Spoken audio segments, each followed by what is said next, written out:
had to make sure we did first was get up the mobile network. And I think that was the number one priority for us, to make sure that we got the network up in the high priority zones in terms of all the western parishes where they had zero to no communications. And I think happy to say that we were probably the first one to have gotten up coverage in those areas with some bit of innovation. The next portion of the work is obviously the transmission work that we have to do, restoration of the fibers to the mobile sites, restoration of direct fibers to the B2B community, and restoration of the distribution fibers to the various communities. Now, if you look at this, you see a number of red X's on this map. Those were where we had suffered major damage in terms of the transmission network, which is terrestrial.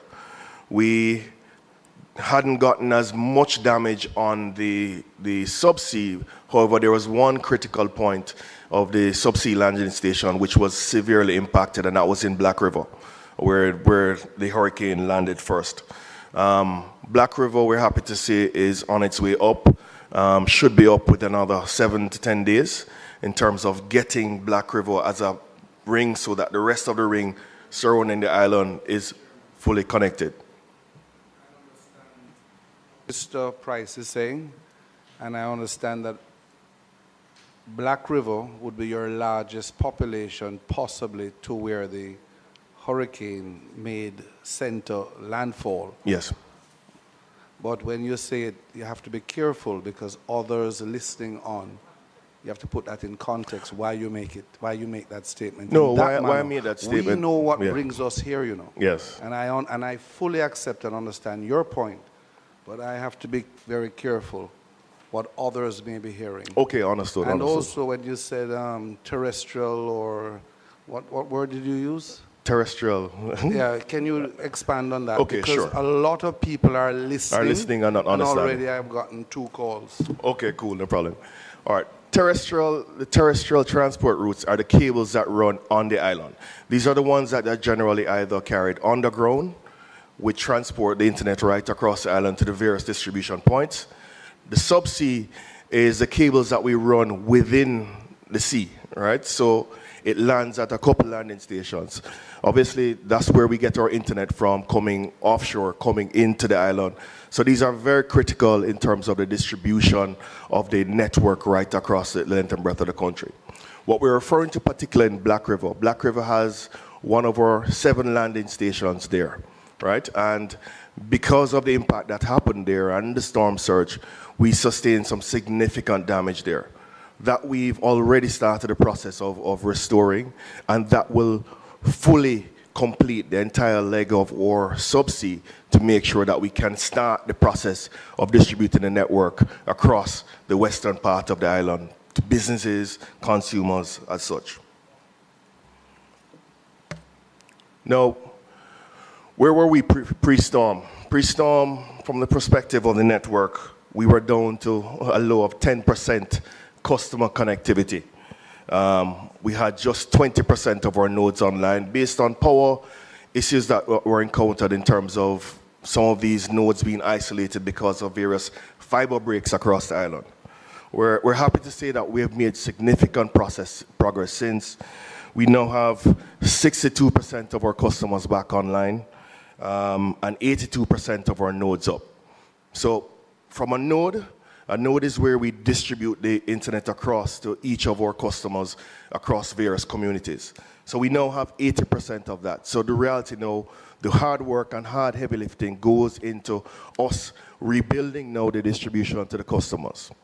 Now, for this purpose, we have sort of divided the country into the 3 zones, really mirroring the counties. Zone 1, we are doing quite well in there because of obviously the speed of the ability, and because of the fact that there wasn't significant damage there, we have a lot of customers back online. Zone 2 has some of our customers online, but I'll go through the numbers as we go through. And then Zone 3, in areas like Hanover, we are fully hard down at this present point in time. If we look at this spread across the parishes, We're 93% up in Kingston and St. Andrew. St. Catherine, we are 87% up in terms of customers. Clarendon, 69%. St. Elizabeth, we managed to get that up to 40, obviously having gotten Savlamar back up online. Hanover, we're still hard down, and obviously waiting on JPS poll routes to get that piece done. St. Anne, we're now at 43%. St. James is where we have redirected most of our forces to make sure that we get the second city back online for commerce, BPOs, etc. So that work is continuing in earnest, and we'll see some significant progress over the next 4 to 5 days in terms of us following right behind GPS. St. Mary, we're at 27%. St. Thomas, we're back up to 87% on fixed customers back online. Trelawney, we're at 24%, and Westmoreland at 3%, really mostly isolated in Negril and those areas. So there's a lot of work once we get the Black River landing station back up in order to start getting that distribution across the island. Now, Zone 1 overall, with St. Thomas, St. Andrew, Portland. No, I haven't done this. Oh, sorry. Zone 1, St. Thomas, St. Andrew, Portland, St. Catherine, we are 89% up, especially with customers with commercial power. Over this week to end of month, we're working in several communities just to make sure that we bring that percentage into the high 90s. St. Thomas, 11 miles, Duckenfield, Hampton, Bransbury, Winchester, Trinityville, Georgia, Wilmington. Work has started in those communities. St. Andrew, Lawrence Tavern, particularly Guava Ridge, Green Valley, Mount Ogley, Erie. Still waiting on some work. Obviously, there's some road challenges, Irish Town, those areas, and up by Red Light, and those places that we're trying to get access properly with. Portland, working through Ferry Hill, Long Bay, Woodstock, Hector's River, Zion Hill, and St. Catherine working in Browns Hall, Point Hill, Gibraltar, Above Rocks, Redwood, and Lucky Valley. And this work is continuing as we speak to make sure that we get Zone 1 particularly into the high 90s over the next week. Now, within Zone 2, this is where the rubber starts to hit the road. We're about 45% of our customers back online. Where we're working there, St. Mary, Port Maria, Lodge, Mile End, Islington, Lebanon, Top End, Clonmel, Lewis Store. In Clarendon, working in Cave Valley, Frankfield, Thompsontown, and Osborne Store. St. Anne, working in Lodge right now. And then in St. James, working on Montego Bay West Village. Obviously, we know the significant damage that has happened there. Norwood, Hendon, Flankers, Bogue Industrial Estate, Fairview, and also Freeport to bring up the rest of customers there. So work is continuing in earnest this week, and we expect some percentages to be really, really up here. Zone 1 is particularly going to be heavily dependent on the Jamaica Public Service in terms of rebuilding those poll routes. Obviously, I know Minister Vaz will speak to Parliament a little later on just some announcements around that. Just understand we are tethered at the belt to JPS.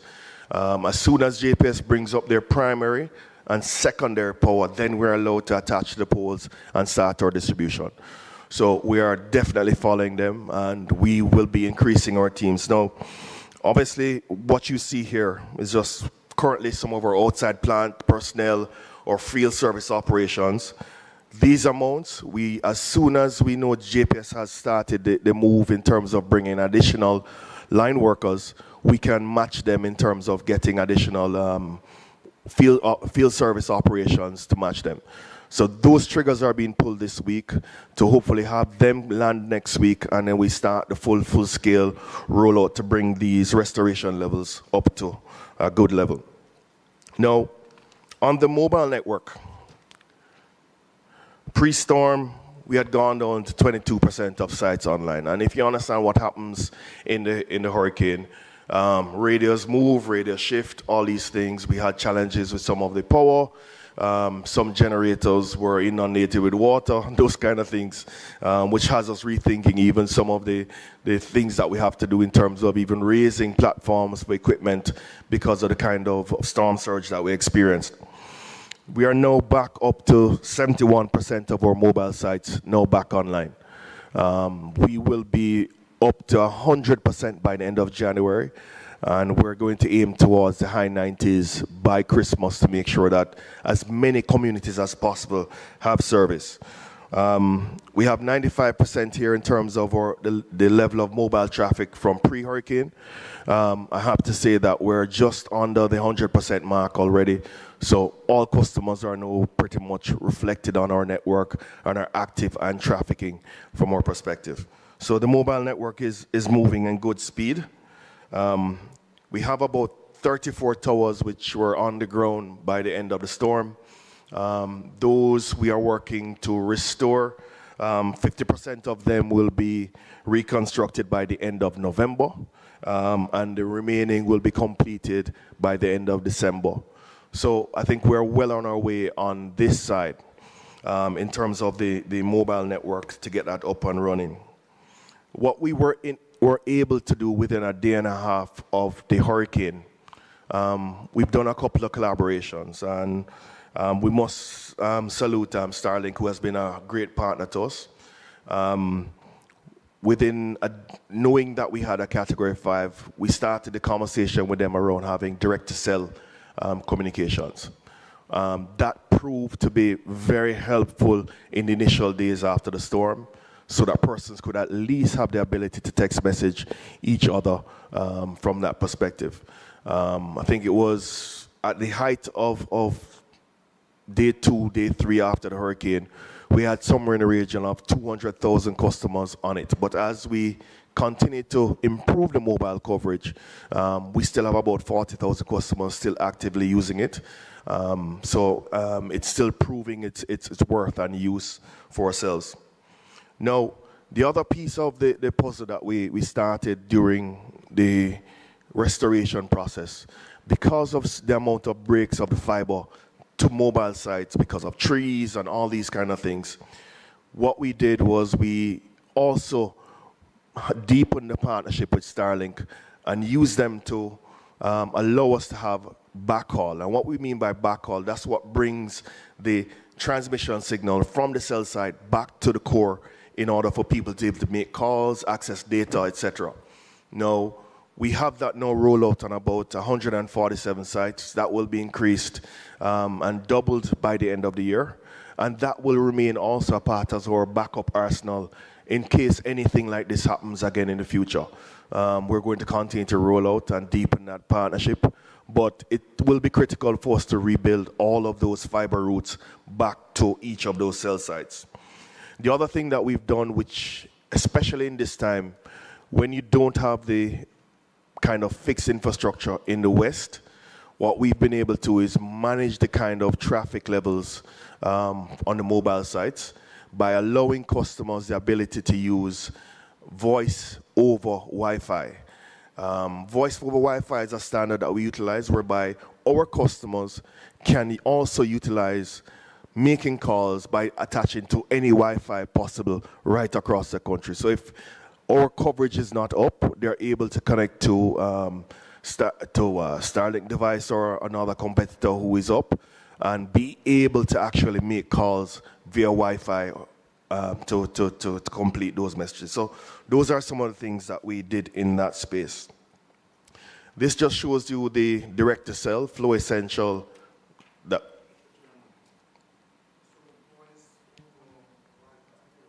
Yeah. Thank you, Mr. Chairman. So voice over Wi-Fi for the damaged parishes for Jamaica, are you saying that that could possibly be almost 100%? Of everybody being able to use that? If you have access to Wi-Fi, as you indicated through whatever 1, 2, 3 different, even your competitors' Wi-Fi, you indicated nicely. Correct. You would be able to be, Jamaica would be able to be at 100%. communication? I'm saying yes, we'll be able to be at 100% communication. I just want to hear you say it. Yeah, definitely. I understood that. Because they have the ability to use their calls on any Wi-Fi possible. Right? So we've made sure to put those things in place. Yeah, man. Thank you very much. Good morning. Thank you, Mr. Chairman. Sure. Colleagues. I have a different set of questions for Flo. Sure, sir. I look at your restoration, and let's say I am not impressed. But beyond that, I have a challenge with your billing cycle. For those of your customers who don't have your service, you continue to bill them, and if they don't pay, they are disconnected. I believe it is time that the Consumers Affairs Commission and perhaps the Integrity Commission take a look at your billing methodology. And I can use myself as a test case. I have been out of internet at home now going a month. I am told that you don't have stock because you're waiting on modem and all that sort of stuff. But the bill come. And so I refuse to pay it because I cannot continue to subscribe to a service that I don't have. And I'm very strong on it because I'm sure I'm not the only customer and user of your service that has this challenge. So I would love to know, one, what is the methodology for your billing and how can that be remedied? Testing. The methodology for billing, we have communicated and sent out communications to our customer base around what the plan is just post the hurricane. Now, what we're doing for those customers who are offline, billing will happen as per normal. But what we do at the end of the month, where every single month a customer is offline, they will be rebated. These rebates for the month of November have already been processed from my perspective in terms of getting to the customer bills, right? For those customers who are online, right, and have service, whenever they came from the position of being offline to being back online, we have initiated those rebates as well in order to hit those customer bills. For customers with mobile service particularly, what we've been able to do from that perspective is also do the same from the online versus offline perspective in order to rebate the portions of the bill for those customers as well. So we are doing rebates, and we're doing it in a learning from Beryl. We're doing it in a much cleaner way. What we did after Beryl was we continued billing, yes, and we told customers once they get their services back, we rebate at the end. We're not doing that this time. This time, the bills will come out. We put the bill message out and saying, if you're out of service, you do not have to pay this bill, right? And then at the end of the month is when we do the full rebates in order to make sure that our customer is clear for the next billing cycle that comes out for the next month. So that's what we're doing right now. Particularly your instance now, I'm not sure if it was a pre-existing challenge with the modem that would flag it offline or online, but we'd have to investigate that separately. But this is not a widespread kind of issue that the country is facing.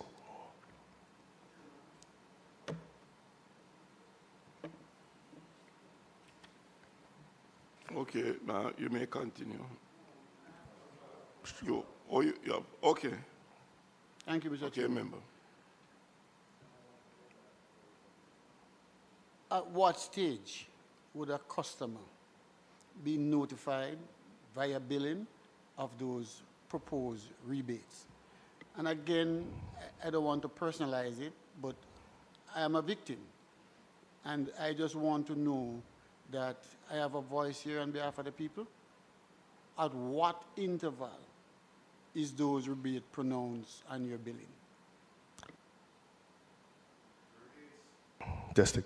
The rebates are done monthly, and they're done in such a way that they complete by the 30th of the month.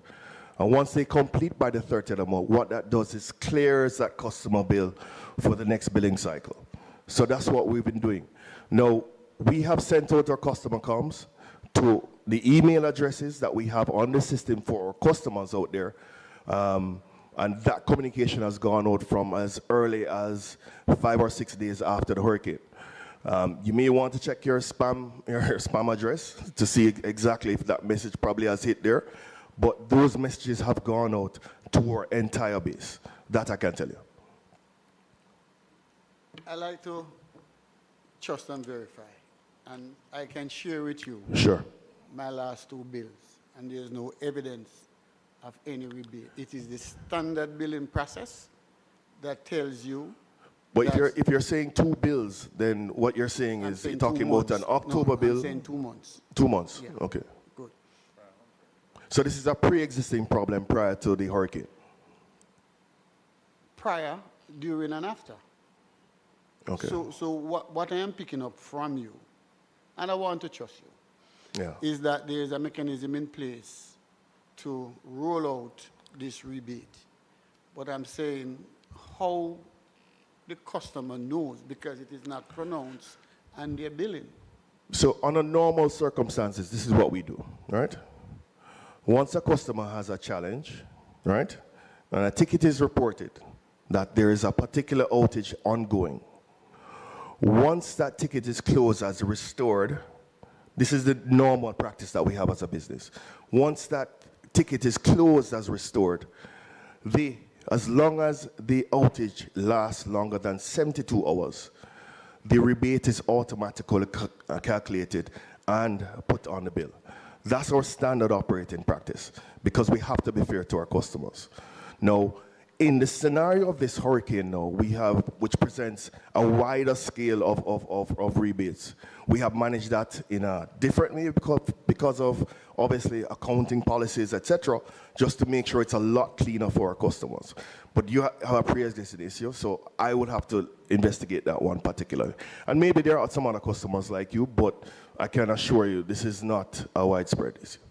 As it relates to your stock, Pardon me? as it relates to your stock, where you don't have modem to replace the current one that are down, and I'm hearing that within another month and a half, why are you out of stock? For the obvious reasons of the current restoration activities, which are higher than normal over the past 2 to 3 weeks.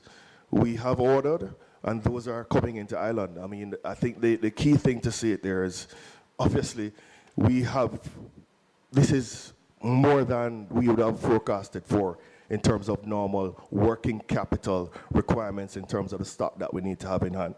But, as I'm saying, we have our orders in, we have modems on island, and those we will roll out as soon as we start restoration in some of the areas. But restoration continues every single day. We're clearing somewhere in the region of 1,000 tickets a day in terms of restoring back customers to service.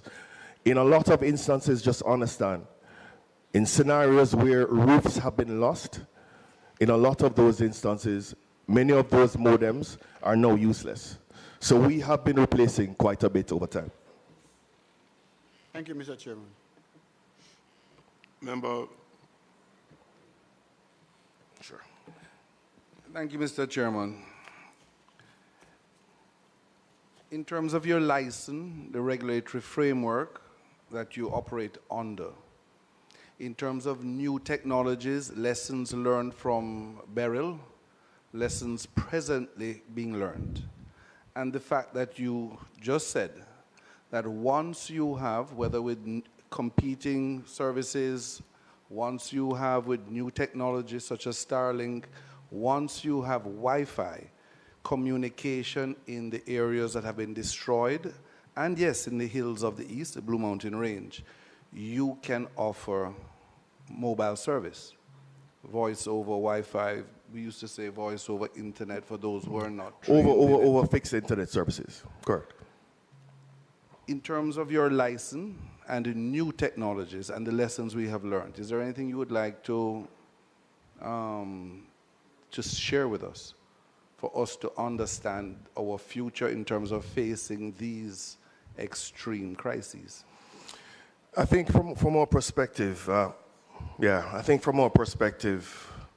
as technology continues to evolve. There are new technologies that are coming on the horizon. Obviously, low orbit satellites are key in that piece of the puzzle, right? We know of Starlink, which is in the space. We know of Jeff Bezos' other outfit, which is started launching their satellites. This is going to be a part of the space moving forward, right? And obviously, from our perspective, we have chosen a path of collaborating with them from that perspective in terms of enhancing our services. Right now, as we speak, we have a partnership with Starlink, which is supporting many of our B2B customers for current redundancy, especially in Montego Bay and many other places for industry. We are using Starlink as redundancy for our customers as we bring them up. So that has been working quite a bit. Our teams have been going across the island and have been partnering with them in terms of the sale of Starlink devices in order to bring up businesses, not residential. This is particularly in the business environment.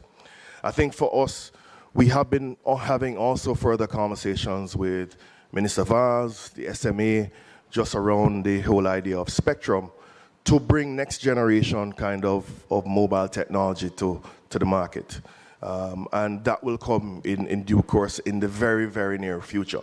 So we're working hard at that. Once we get the spectrum assigned and we draw our check for that, we hope to be off to the races from that perspective. I think what we have to also say to you is that we will now have to evolve in terms of how we build. I think it is a useful note, just the amount of poles that we see down across the country. Wireless will have to become much more of a part of our infrastructure moving forward, and I'm saying even for fixed, right? Because it's much easier to get back up at the end of the day. So that's going to be a part of our arsenal in the coming future. Obviously, we're discussing spectrum on that note to make sure that comes to light. But at the same time, we're also hardening our network. We are building an entire route right across the country from Maypen all the way around to Montego Bay underground. And that has saved us somewhat, I would say, over this hurricane particularly. Because if we didn't have many areas of that route underground, we'd have suffered a lot more damage and it would take a lot longer to come up. So we're continuing on that path to make sure that we build that out fully, to make sure that we do more areas across the island.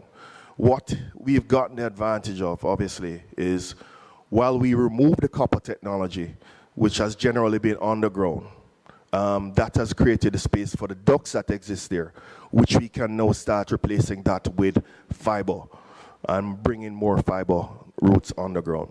So definitely, from a wireless perspective, mobile is going to lead. Fixed wireless access is going to be a part of the arsenal moving forward because it's much faster to get those things back up. Just one question in relation to the answer you gave a while ago. In respect of your intention to look at advancement in terms of the technology and your applications and so on, how do you factor in the impact that would come with that in relation to pricing for the customers? You want to answer? Go ahead, Jeff. Oh, sure, no problem. On the pricing, what I'll say to you, these disasters come at significant cost to our business. Obviously, this is the second year in a row that we've experienced this. I think one of the key things for us is we are fortunate to have really put in place some robust parametric kind of insurance. And that has allowed us the ability to rebuild at a pace that's actually necessary. So we've made sure to make that necessary investment. I think from the perspective of pricing, it's going to be inflationary. I mean, I'm not saying that we're raising prices at this point in time, But obviously, these costs are quite significant if they happen. So which is why we have to start evolving in terms of more climate resilient kind of technology so that we don't have to face these kind of costs moving forward.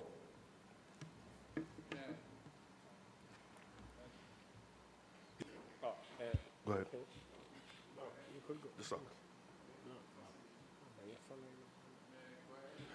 Morning, good morning, good morning. Just following up on Member Roberts' questions, which I find very pointed. So what you're saying, which is, we want to be very clear about that, because you know we are basically in the hurricane belt in terms of Jamaica, and they are expected, from all the forecasts we have seen about climate change, the expectation is that we'll have more and more extreme storm systems. Correct. And so you have said several things that I've taken note of. One, climate resilient technology, and that you're hardening your network across. You know, initially you're from Maypen to Montego Bay. Yeah. And then you mentioned the insurance. So the climate resilient technology would also be linked somehow to your insurance. I mean, I think we have, what I would say to you, an envelope of capital that we are forecasting in terms of what we need to spend in order to do this. These things come at significant cost, and I think from our perspective, what we're trying to do is make sure that we have the right blend, right? Obviously, when you see, to get to the depths of the rural community, and I must say 100%, we are the only network that is really investing in spreading the coverage rurally. When you see where we started at the point of COVID, where we had 350,000 fiber customers, or fiber homes passed, and we're now at 770,000. Well, a little less right now because of the cable speed down, right? But we have been the only one to have actually invested. To go very deep or rural, I mean, obviously there are conversations that we all have to have from a partnership perspective in terms of how do we see national broadband in the future? How do we get to these deeper rural communities, which are the highest cost to build because of population density? Which is why we bring up the kind of conversation about where we're looking towards in terms of fixed wireless access, in terms of making sure that it's a lot cheaper to get to these deeper rural areas at more affordable costs for the Jamaican pocket. You know, so that's a critical part of the analysis and thinking that we have. So as I end then, so your direction is, as a company, your direction is that you are pursuing in the near future far greater climate resilient technology. Definitely, So that definitely. That is where we are. So that the distribution of your services across would not be severely impacted by As much as it is now, because right now we are heavily dependent on aerial fiber. It's the cheapest to build.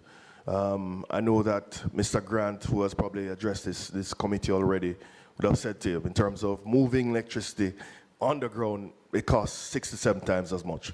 Same costs would accrue to us. I think it is pointed that, and I can probably even move to just some of the actual kind of discussions that I want to have here as well.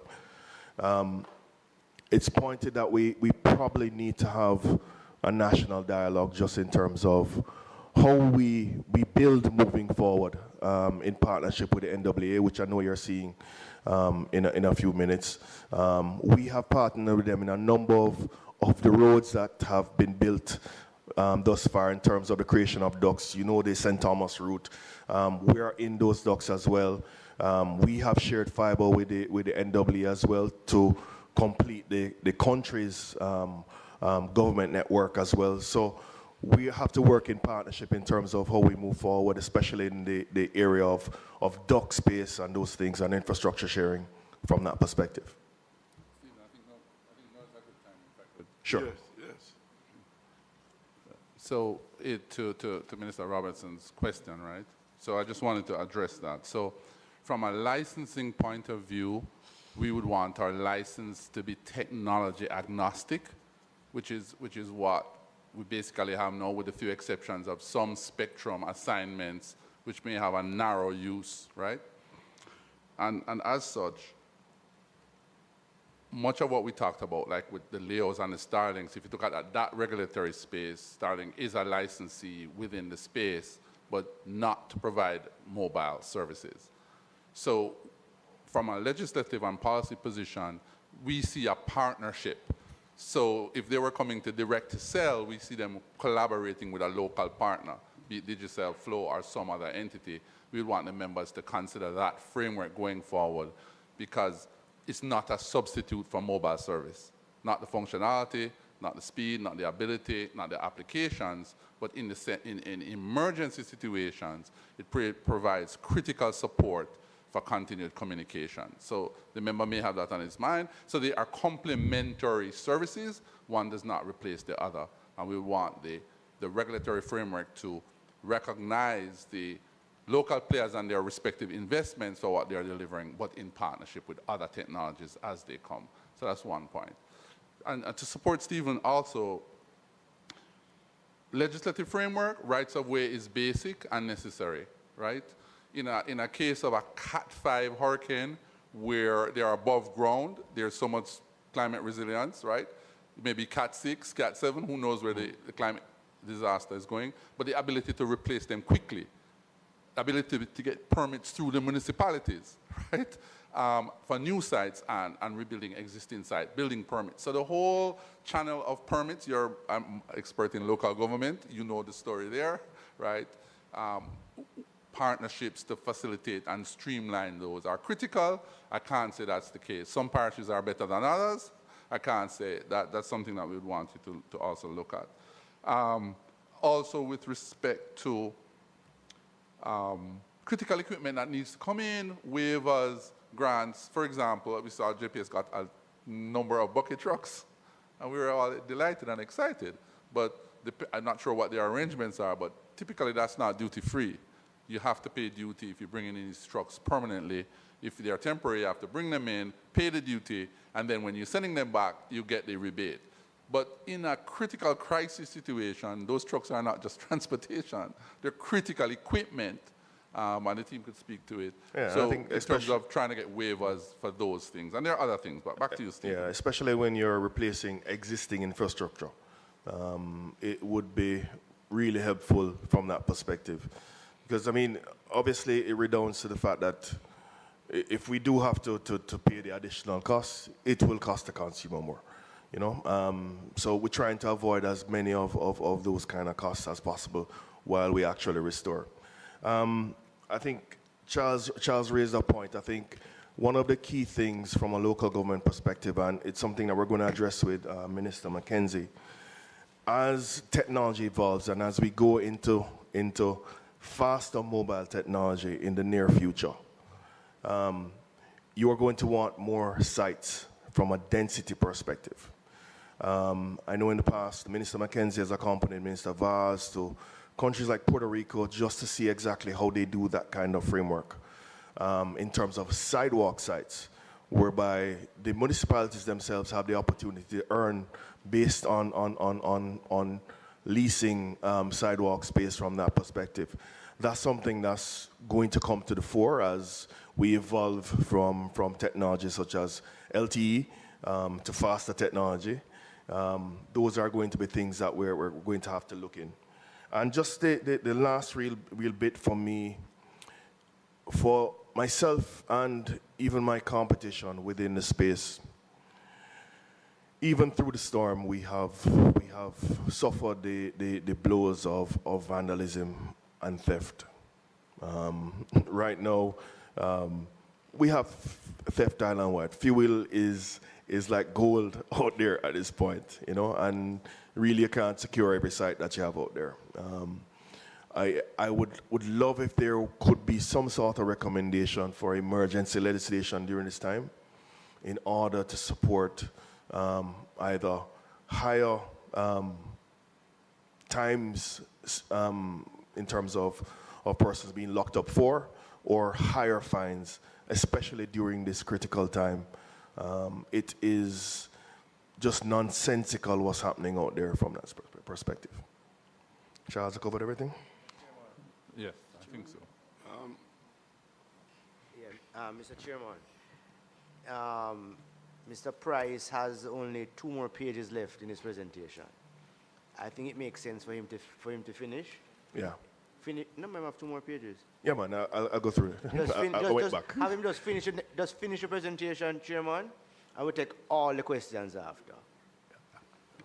Sure. On the mobile side, just gives you just the kind of robust work that we've taken. Just where we focus a lot of the resources. We're back up to 71% of sites. As said, we will be at 100% by the end of January, and the 100% is really dependent on just the remainder of the construction that needs to be done. In this process as well, we plan to add some additional sites as well, right, which we are going to seek, hopefully some accelerated planning permissions for. But we want to make sure that we bring up everybody and expand and take the opportunity to bring coverage to more places than ever before. Where we are from mobile, all our sites, I will say to you, Kingston, 100%. I know it says Kingston and St. Andrew, but that's really St. Andrew, 95%. Where we are lowest is Trelawney and Westmoreland and St. James. And particularly in those parishes, we have used Starlink to get our sites back up. So it has been an excellent partner from that perspective in being able to bring up those sites. And I have to congratulate my mobile teams and my technical teams who have been working night and day, despite almost 250 of them having either lost roofs, homes, or suffered serious damage. They're out there as essential workers really working towards making sure that we bring Jamaica back up and make sure Jamaica is connected. But we are accelerating this pace, and likely by Christmas you will probably get some good surprises. And I think that's about it. Well, we went through these needs already. Thank you very much, Chairman. Thank you very much, Mr. Price. Member. Thank you. Thank you, Mr. Chairman. Mr. Chairman, let me say to the floor team, we want to support you in whatever way we can. But I'm hearing you asking for waivers and legislative policies to enhance your business. In business, investment redound to profit. And so by increasing your market share, it also increases your bottom line. And I hear you boast about you're the only one in this space that tried to reach out to rural Jamaica. Commendation on that. However, those investments that you spoke about redound to greater revenue intake. And all of these waivers that you're proposing, I would love to know how it will benefit the end users, the consumers. I think, member, I think the fundamental situation is that we have invested in building these things, and investments that have been done over the past 3, 4, 5 years. Very, very new investments. To do over those new investments in such a short space of time is a challenge for any business to build themselves back over again 2 years in a row. So it's really simply a recognition of the challenge from that perspective in order to, is there a facilitator environment that can enable us to get back quicker, faster, with as little cost to the consumer in the end result as possible. And that's really where we come from that perspective. We know it's a business for profit, definitely. But the fact is, it has been really challenging from that perspective. You know, in the rural areas, The strength of wallet is not necessarily the same as in our urban areas as well. So investing in those areas, yes, it's a risk, but at the same time, it's being done to make sure that the children of this country are able to educate themselves, that we're able to contact the security services, health services, and those kind of things. So we're fulfilling our role as a proper supporter of development in this country. And all we're asking is just some assistance in getting there. I am not here to prohibit your request, you know. Yeah, man. I am very clear as to how it will look down to the pockets or the pocketbooks of the ordinary customer. So if I may just... One moment there. We have to turn off some of the mics for the... I perhaps need a follow-up, Chairman, so let me... Okay. You're two member of God. Yeah. Very good question. As you can appreciate, technology, the services we provide, is not an end in itself. It's a means to an end. And when you are talking about the country using $8 billion in GDP and wiping out GDP, technology plays a critical role in bringing back up the economy. We don't have 12 months, 2 years, 18 months, 3 years to do this. So our partnership with the government and our investment is to expedite the recovery of those areas. The farms won't come back overnight. The crops in the breadbasket won't come back overnight.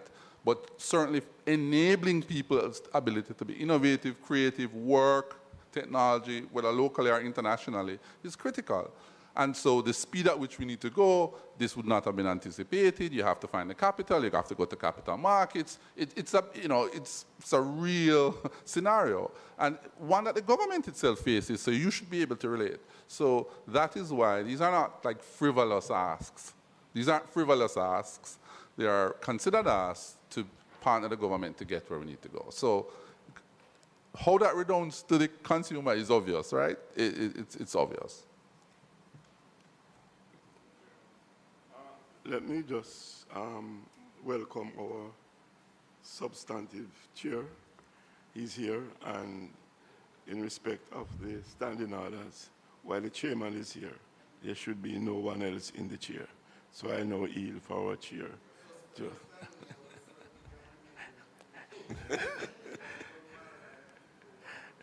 Oh, but he's here, so I will just yield to him.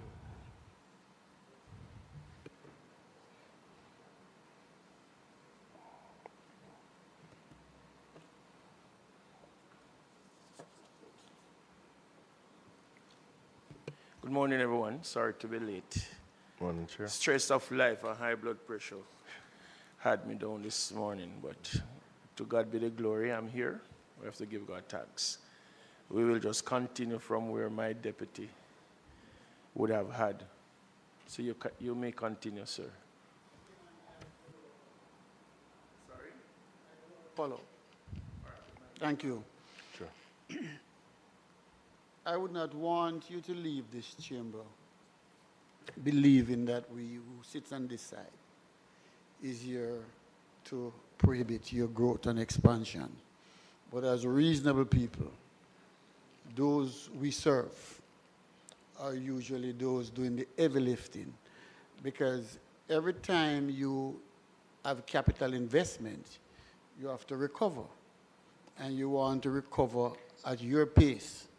And so invariably, you ask the OUR for a price adjustment. We are not saying in any way, shape, or form we don't appreciate. But as you said, you have still not answered the question, which is a very simple question. When you're doing your balancing act as it relates to your capital outlay and your service providers, how does the consumer, if at all, considered in that framework when you're doing your billing? It's a very simple question. In terms of when we do our billing? In terms of your capital investment. Yes. Your second spoke about the ask is not frivolous. Yeah. We didn't suggest that. We are saying we have to consider those who are most vulnerable. How do we protect them? No, So it's not a frivolous ask either from this side. What we're saying that the consumers over time usually carry that burden because the investment has to be recovered. You have a timeline to recover your investment. If you don't achieve it within that time, you pronounce that you have an operating loss. We all understand economics on this side.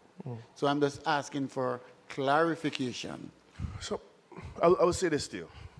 I think speed is the key thing in this. Everybody wants us to recover as quickly as possible. I think from our perspective, we do see a path in terms of quick recovery. Quick recovery, however, requires additional outlay up front at heavier premiums in terms of getting it done as quickly as possible. You see the JPS, you see all the crews that we have.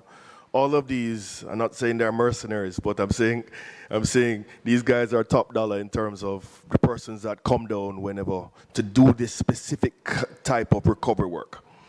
It's very costly, right? The equipment, in terms of the replacement equipment, is quite costly. What I will say to you is this. Our commitment is to ensure that we advance the technology to the next level. Mobile, our plan is to make sure that we jump to the next level in terms of the next evolution. In terms of the mix of technologies that we are using, especially to deliver fixed, we all recognize that it has to be more climate resilient.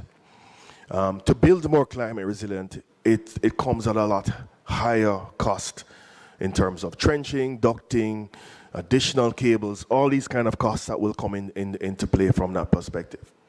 I think for our perspective, we would like to be able to make those kind of investments, but at the pricing that we get those things for, plus duties and tax, you're not able to go at the speed that you'd be able to go up to the outlay of capital that you do have. So it's assistance in that area so that we are able to bring these kind of technologies to the consumer, enable faster restoration for them so that they are able to get back to their regular day-to-day activities of education and all the things of keeping contact with the people that they work with.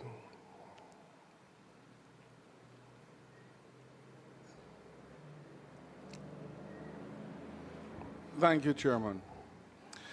2 weeks ago, we had a presentation and reference was made to your network, which is shared, rented, leased, your network. Reference was made to 2 loops critical to giving us the service we all require on all the networks in the West. I don't have my notes here with me. I made note of it expecting to see you a week ago. We canceled. Can you speak to that? Do you know what I'm referring to? I think I know what you're referring to. I think you're referring to two segments of the network. Obviously, the Montego Bay through to Ocho Rios leg, which is all on the ground at this present point in time, obviously because that entire pole route is down. The other route is the Ocho Rios to Spanish Town route, which is largely on the ground. It goes through the hills, through, what's the route, Michael? Through Bogwalk, etc., and that stuff. Now, what we have been working with my competitor to get on is a segment of the subsea in order to allow them access. That we have provided pricing and allow them the access to get onto that network. That we await their final decision on. On the Ocho Rios to Spanish Town route, that has been burnt about maybe 5 times just because of the current restoration activities of GPS. What happens is the secondary just gets tangled with the cables. So we have had about 5 or 6 cuts. We have to wait on GPS for that particular route. One of the areas where we are seeking collaboration is on the north-south highway, and that's a discussion that we had started with Mr. Hunter from the NAA to see if we can get some areas of fiber on that route so that we can harden that route until JPS is complete, their complete rebuild of that entire route. So that's something they're working very hard on.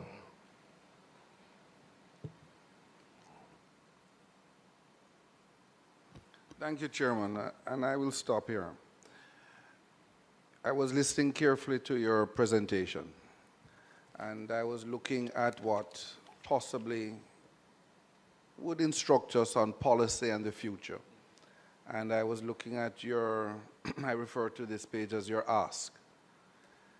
A lot of what you presented is not here. I wonder, Chairman, if we can ask Flo to provide you, through you, just something for our records that would be in keeping with their presentation. I don't know how you want to go at it, but I believe for us to be able to use this presentation in the near future to put any pressure, any guidance, any understanding on the way forward with policy, we would have to have that clearly from you. We'd be happy to. So what you need to do, member, is just so ask request of it, and the members, if it is so inclined with them also, that they vote on it, and if it is a go, then the clerk of the committee will write to Flo, or they can take it from this meeting to present us with provide us with the necessaries. So you can ask for. With your guidance, so moved. I believe you have put it perfectly together, and we're so happy to have you. And the committee is on it with you. So over to you. We're happy to provide, so we'll put it there. I think what we wanted to make sure, we didn't want to bring too many asks to the table, right? So we put the 3 priority ones on here from that perspective in terms of just the rebuild and recovery. Okay then, thanks. Hi, morning, Chairman. Happy that you're here with us this morning, and I hope you get well soon. Chairman, and thank Flo and the team for being here. But looking on the presentation by Mr. Price and on the fixed line network, which was down at, damage was 70%. That means you're operational 30%. And a couple pages down, we're now up to 62%. Yeah, that's at the point of the hurricane, Right. and this is where we are now. 62%. That means there'd be an increase of 32%. But sometimes these percentages can be a little bit misleading, because when you look at an increase of 32%, you say, boy, a lot of work is being done, which is being done. True. Right? However, when you look at the breakdown by parish, as of this document being printed, Hanover fixed line is still at 0%. Still at 0%. Westmoreland is at 3%. Correct. St. James only at 10%. So sometimes when you look at these percentages, persons who, I guess Mr. Flynn helped you with that, with the PR side of things, it sounds like there's a major, but people in Hanover will hear these numbers and get mad, because how can Flo be saying that they're at 62% and there's 0% in my parish? No, which is why we're very transparent and open in terms of what we provided there, because I think what is very important for me to make sure that the public understands, the pole routes that we utilize are largely owned by the Jamaica Public Service. We have some of our own poles, but I'd say 80 to 90% of the poles in Jamaica belong to JPS. We subscribe with JPS for paying for each pole that we are on. So we're very heavily dependent on those pole routes in order to ensure that we restore the coverage.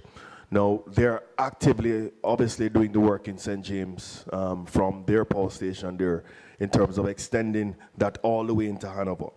And what we are doing and committed to do is we are working right behind them to make sure that we get that. But we try to make sure, first and foremost, there is communication from a mobile perspective.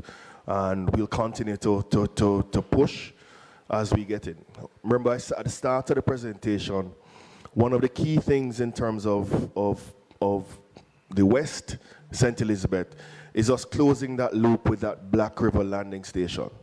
Once we're able to get that connectivity, we can start to fan out and make sure those areas are up. But we are working assiduously to make sure that we bring up everybody. We'd like everybody to have a happy Christmas as best as possible. And I think from our perspective, we're working as hard as possible. Some will take the outer limits. I would say the most devastated area may take as much as to half year 2026. There may be some communities that would take that long, but we are trying to. If JPS is able to accelerate, we are able to accelerate as well. You know. I have a follow-up, Mr. Chairman. Members, I hate to do this, but it is a part of managing committee meetings. It is now 18 minutes to 12. The House sits at 2 p.m. We still have 2 or 3 other entities that we have to take. 4 other entities that we have to take. And so what I would ask of us, if we request of Flo to revisit us with some more information or added information, then we request that. But we now have to look at the fact that there are others waiting. My final question, Chairman, and I'm done with Flo. All right, so we'll take that final one and we'll take the decision. Now you'll vote on the decision if we want to invite Flo once again. So go ahead. I'm going to ask Mr. Price the same question I asked 2 weeks ago to somebody who's sitting in your same chair for another company. And that is the fact that Jamaica is likely, unfortunately, to have hurricanes again in the future. Probably category 5, probably because we're having a challenge with climate change. Yeah. No, we can't keep doing this. I was happy to hear that you have underground or some sort of underground from Maypen to Montego Bay. I'm learning that for the first time because I heard it was I keep on hearing how expensive it is. It's very expensive because of, you mentioned duties and this and that. What is even more expensive is when a country loses half its GDP. That is what it costs a lot more. Mm-hmm. I think now would be the best time to begin to have the conversation about these duties and these other waivers that you want with our Minister of Finance, etc., who is an easy lady to talk to, easy person to talk to. Definitely. Very accessible. But now is the time because we're likely to have disasters again in the future, right? And I heard about the expense. The other company mentioned it. JPS is sure going to mention it. But what is more expensive is when a country loses half its GDP. That's one. 2, Starlink. Starlink has become the most popular technology entity in Jamaica in recent weeks. What I want you to explain to me, where would Jamaica be today on November 25th, 2025, after having a Category 5 hurricane on the 28th of October? Where would we be today if Starlink did not exist? I think if Starlink did not exist, I think for us, we would have to have brought in a significant, much more teams in order to really connect our entire fiber network back to those cell sites. It would have been a significant challenge. It has assisted us to leapfrog, but it has also provided us the comfort of a level of redundancy that we didn't have before, which we're happy to embrace and partner with them on moving forward. So I think it comes with the various evolutions of technology, remember? And I think from our perspective, we are gladly that they're definitely there. There will be competition in the space, as you're aware, from Amazon's Jeff Bezos in the low orbit space, and there are several other persons, Intelsat, all these others that are going to occupy that space. I think for us, something that we have to look at, something that we have to continue to partner, but you're always going to have these disruptors. And I think from our perspective, we have chosen the avenue of partnership. I think that's the best way to go as we go home. The only thing is, as they continue to grow, the government, the regulator, has to also start to consider what's the regulator environment that they will operate under. So thank you very much, Mr. Price and your team. I'm hearing, go ahead. Chairman, based on this extensive presentation by Price. Mr. Price, and there's so much more questions I have and other members have, we're going to have to invite them back. Chairman. And so the consensus of the consensus of the committee is that we invite them a second time. No, we will discuss the time. We're at PAC next week. So thank you very much. Thank you very much, Mr. Price and your team. If you are at PAC next week, then you'll be seeing some more faces. No, member, I am not going to allow you, member, you don't have the mic. Any information in preparation that you want to give to Flo, we will send it in a letter through the clerk's office. And so let me take time out this time to say a hearty thank you. Thank you very for much. being here and being so extensive with your information to the point that I find it very intriguing that my members are so intrigued that they want to have you a second time. You have done yourself well, and we just ask that we continue to partner as much as possible for the betterment of our citizenry and Jamaica at large. So you are okay to take your leave at this time. Thank you so much. And look forward to a communication from our clerk to tell you the date and time. And if there are specific questions or information that we would want you to share with us, then we will place it in that same document. Certainly. Thank you so much. You're welcome.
So good morning. Good morning again, or good morning to you all. It is a wonderful morning, even though some of us aren't feeling well, including myself, notwithstanding the work of the people must continue, and therefore we avail ourselves as best as possible to be here. And so once we are here, then whether the seat is hot or not, we will have to sit and make it work for the betterment of this, our beloved country. Once again, let me say good morning to Mrs. Arlene Williams, Permanent Secretary in the Ministry of Economic Growth and Infrastructure Development. I will ask you, Madam, being that you are the senior person here, even though I know a few other faces by name, that you will do the introduction for us in a timely manner. Thank you so much, Chair. Good morning, Chairman and members. Thank you much for the invitation. With me today are members from the Port Authority of Jamaica. I have Professor Gordon Shirley here with me, as well as Mr. Gary Lawrence, who is the Senior Vice President, Engineering and Port Development. We also have the head of the National Works Agency, Mr. Everton Hunter, who is the CEO, and Mr. Varden Downer, Senior Director, Project Implementation. And from NROC, we have Mr. Stephen Edwards, Managing Director, as well as Mr. Fritz Sawyers, Senior Manager, Technical Services. And from the Central Ministry of Economic Growth and Infrastructure Development, I'm Arlene Williams, as you would have said. I'm accompanied by Mrs. Judith Robb Walters, who is the Principal Financial Officer, Mrs. Janet Coleman Howlett, who is Acting Chief Technical Director, Ms. Monique Gibbs, Senior Director, Strategic Planning, Performance Monitoring, Evaluation, and Risk Management. Chair, if I may say that our roads, highways, ports, and other operations have seen some impact following Hurricane Melissa. But the teams have been working, and I must say quite assiduously, to restore normalcy. And we're thinking about restoration, and not only restoration, but resilience building in how we do our work. And so as just a brief overview, because the entities will present and we have PowerPoint presentations to be made. The NROC has reported damage to the Montego Bay Perimeter Road in St. James, the greater percentage of which will be covered by the project insurance. Also, Port Authority was able to open some ports for operation within hours following the passage of the hurricane, and we think that was quite commendable, if we may say so ourselves. Likewise, the NAA has been successfully clearing several blocked roads, and they will give you an update as to where we are with that. There was also an expressed interest in the shared prosperity through accelerated improvement to our road network project, SPARK, which is being implemented by the NAA, and it continues in earnest. And I'm sure members would have seen the tremendous work that the NAA is doing. So the three agencies present here today will provide further details on the reports that have been previously submitted. And as I would have said, this will include share PowerPoint presentations. So thank you so much. Thank you very much, Madam. I know all three, PAJ, NAA, and NROC, are the mega entity, so to speak, within the country. But from the three that are here, I suspect that PAJ is the easiest one of all. And so, from school days, I was taught to take the easiest sum first. You'll get enough time to do the harder ones. So I will now ask Professor Gordon Shirley to bring his report update to us.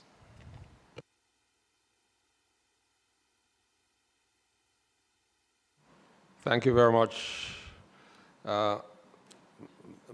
Chairman. And it is a pleasure for me to be before this very august body to give you an update on the work that has occurred, the damages that have been done by the hurricane, and the actions being taken to bring back normalcy in all aspects of our operations. Chairman, just very briefly,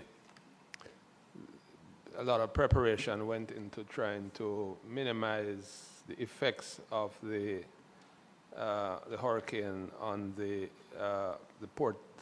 harbors and ports of Jamaica, because we know how important they are to the economy. And so we shut down the harbors a day before the hurricane was expected to come. You might recall, Chairman, it was supposed to come close to Kingston, and then it was supposed to come in St. Catherine, and then it was supposed to come in Clarendon, Manchester, and we were hoping it would keep on going and pass St. James, but it didn't. So we were down for a total of 6 days because of that passage, of which one was the 16 hours it took to actually cross Jamaica. Immediately following that, Chairman, we set about trying to assess the damages and to bring the harbors back. We began with Kingston because we have a lot of equipment and facilities, and Kingston is the largest harbor. And we were able to bring that back within 1 day. We assessed all of the navigational aids and determined that they were in good shape. That 1 day also gave the two public wharves, Kingston Wharves and Kingston Freeport Terminal, enough time they had done a number of things to minimize damage, like lashing down the containers, put them, large blocks of them, lash them together so that the hurricane wouldn't be able to move them. They had to unlash them. They had taken down the masts. They had put the cranes into, set them up so that they would minimize the amount of damage. All of that was done. We were able to bring back all of the important vessels, the tugs and the pilot boats that are necessary for the service, our project boat, Jamaica 3.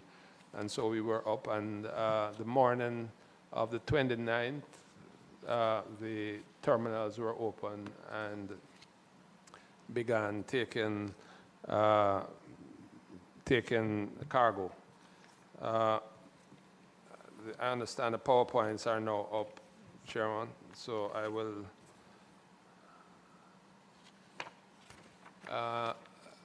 those earlier slides would have told you the activities we were doing as the hurricane passed along Jamaica. So the damage that was done, I'll begin with Ocho Rios. You said you start with the easiest. Maybe Ocho Rios is the easiest because it was the most, aside from Kingston, Port Royal, and Port Antonio. I won't speak to those because, beyond what I've said about Kingston, because really and truly Kingston got away compared to what went on in the West. And neither Port Royal or Port Antonio there were damages, but these are superficial damages that are easily addressed. Ocho Rios, we had just completed the works to restore berth 2 in Ocho Rios, our main berth in Ocho Rios, which had been damaged in 24 by a freak weather event that slammed a ship that was at berth against the berth and damaged both the ship and the berth. And we had to undertake extensive repairs to berth 2. We were just about to reopen it, and the hurricane came. Thankfully, there was no damage to berth 2. Berth 1 is a section of the berth that is used for smaller vessels, very rarely used these days. We had, if you look in the image on the screen at the upper right, there is a barge that was used in the repair work that had been disabled, and it could not have been moved out of the harbor. All the other equipment was moved out of the harbor. It remained behind, and we would have it, the hurricane took it and slammed it against berth 1 and dislocated one of the slabs that make up the walkway. That slab is on the ground, on the seabed. We will fix that. It's not a insurmountable issue. We can put in a temporary catwalk, and Mr. Lawrence behind me can explain. We are going to lift the slab and, if possible, replace it on the walkway. Aside from that damage, Chairman, the only other damage, there's a lot of waterborne debris that was washed up onto the main berth. A lot of vegetation damage, but no structural damage to the buildings. So as a result, we were able to reopen Ocho Rios very quickly, and it is a testament, Chairman, to the resilience. A testament to the resilience of our island that we now have 2 berths in Ocho Rios. We had just a couple of years ago rebuilt Reynolds Pier. Now we have 2 berths, Reynolds Pier and berth 2, that are the mainstay of the cruise business right now because they are fully open. And the attractions in Ocho Rios are also largely fully back up, so Ocho Rios is doing well.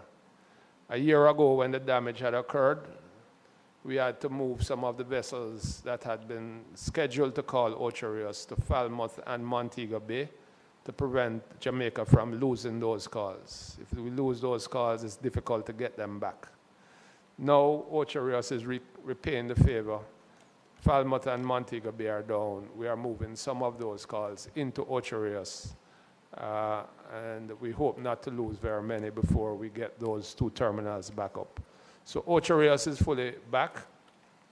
To get it back, we had to do hydrological surveys and to dive the berth. Those were done, and by November the 3rd, the berth was declared fully open to traffic. The official reopening took place on the 12th when the second cruise ship came. Moving on to Falmouth.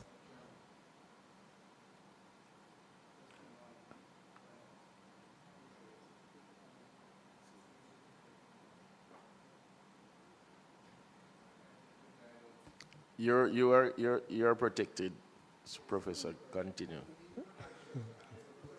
No, but the report, he's given a report. As soon as he's through with the report, members can ask questions.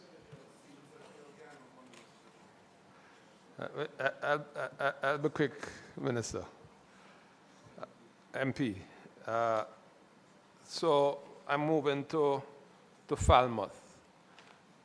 The hurricane, in its passage across the country, came in at Good Hope to the south, and it left just around Falmouth. So Falmouth bore a fairly large part of the effect of the hurricane. Truth is that by then it had exhausted some of its venom. So it was bad, but it could have been worse.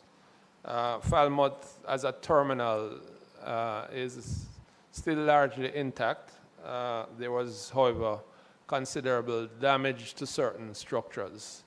Here you see, for example, these are facilities that are used when the cruise guests come off and they're awaiting going on to the tour buses that take them to the attractions. These are sheds that protect them from the sun and so on. These are large sheds. These are steel structures. And as you can see, the steel structures are flat on the ground. The hurricane destroyed those structures. They have now been removed. We are also repairing a historical building called the Tharp House. Mr. Tharp was a famous colonizer, and he had his house on the port, and it's a historical port with many important aspects to it. We had just about completed restoring it, and the hurricane hit out one of the windows, which you see in the image there, and damaged some of the roof, and we will be restoring that. The main terminal itself, the image to the left, the main cruise terminal is at the southern end of that, the bottom of that. It lost some shingles. The truth is that we had anticipated re-roofing or re-shingling that building in the 2026-27 financial year. However, the last shingles will replace those. The red structures house shops, and I would say that they were largely unscathed. There was some loss of capping on those buildings, but none of the standing beam sheets were lost from those. If you look towards the north of the image, you will notice that Falmouth is normally a very green, very lush kind of terminal. I don't think there's one tree standing in Falmouth at this point. All the trees were blown down, all the lamps were blown down, all the fences were blown down. And so a lot of the damage relates to those kinds of challenges. This in the image shown there is a watercraft jetty that is used for water sport activities and so on. That jetty, the flooring of the jetty, the sea lifted up all the wooden slabs that form the floor of the jetty. Another image that shows the fences that were blown down shows the bottom right diagram shows what we refer to as our back of house. That's where the administrative activities take place. The tank you see in the middle is our water tank, a large water tank. The roofing on that was damaged. The area that we experienced most damage was in Montego Bay, actually, Chairman, both at the cruise terminal and the free zone that we operate in Montego Bay. This is an image of our main cruise terminal in Montego Bay. We call it berth 5 and 6.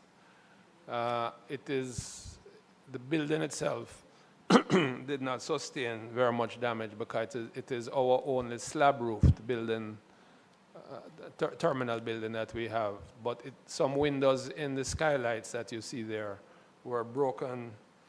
But again, that is superficial. We have boarded those up and the terminal is usable.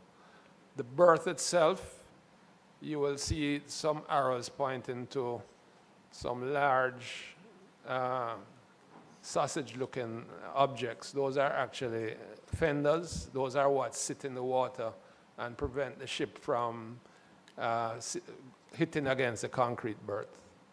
And those were sitting in the water, and the sea lifted almost all of them and threw them up onto the berth. Some of them broke loose from they have a heavy chain that holds them together. Some of them were, one end of it might have been broken. Some of the elements that hold them in place on the concrete slab were broken. Our Harbors and Port Services Department have been at work since the day after the hurricane, or a few days after, trying to, or putting those back, and all of them are now effectively restored, Chairman. Again, if you look at the environment, there is not one tree that you see in that entire image, and there were lots of trees, and these are not minor trees. These were big 100-year-old type trees. All of them were blown down. This is inside one of the two cruise ship terminals that we have at that port. We call this one the Bird 2 terminal. It lost some sheeting, and you see the internal damage that was done with all the hung roofing torn out and damage, windborne damage to the structure. The external structure is fine, Chairman. We are currently in the process of re-roofing that structure. Here's a building that on the cargo side of our operations, Chairman, that is used to store cement. It is a company called House, has a lease that brings in cement and stores in the structure. This is a large steel-framed structure, and the elements, all the girders on that are large steel structures. And I think you would have to see this building to believe it's like a bomb dropped on it. It just twisted all of these heavy I-beams, and of course lost most of the roofing on it. The cement, there's about $1 million worth of cement in the facility, and efforts are being made to try to salvage that, because it's in containers that prevented it from becoming water damaged. So this is a major structural problem that exists there. Moving quickly to the free zone, sir. The free zone, Montego Bay Free Zone, is the largest free zone in the country. It has about 800,000 square feet of facilities that are leased to factories, for Seaboard operates a warehouse there, as well as BPO activities. And I would say 80% of the roofs were badly damaged there. You can see from the structure that several of them were the sheeting and shingles that were on these roofs were all badly damaged.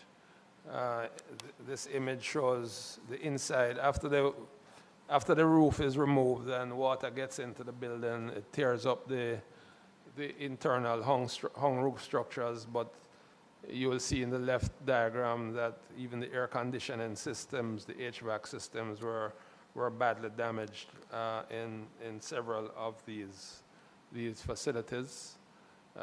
Outside, you see the light poles. Most of them were on the ground, and you will see an image to the upper left. You see that even the trucks, these are not pickups, these are large trucks, blown over. It took up containers and threw it like little boxes around the terminal, around the free zone. Sorry, another image that shows a roof that will have to be replaced in its entirety.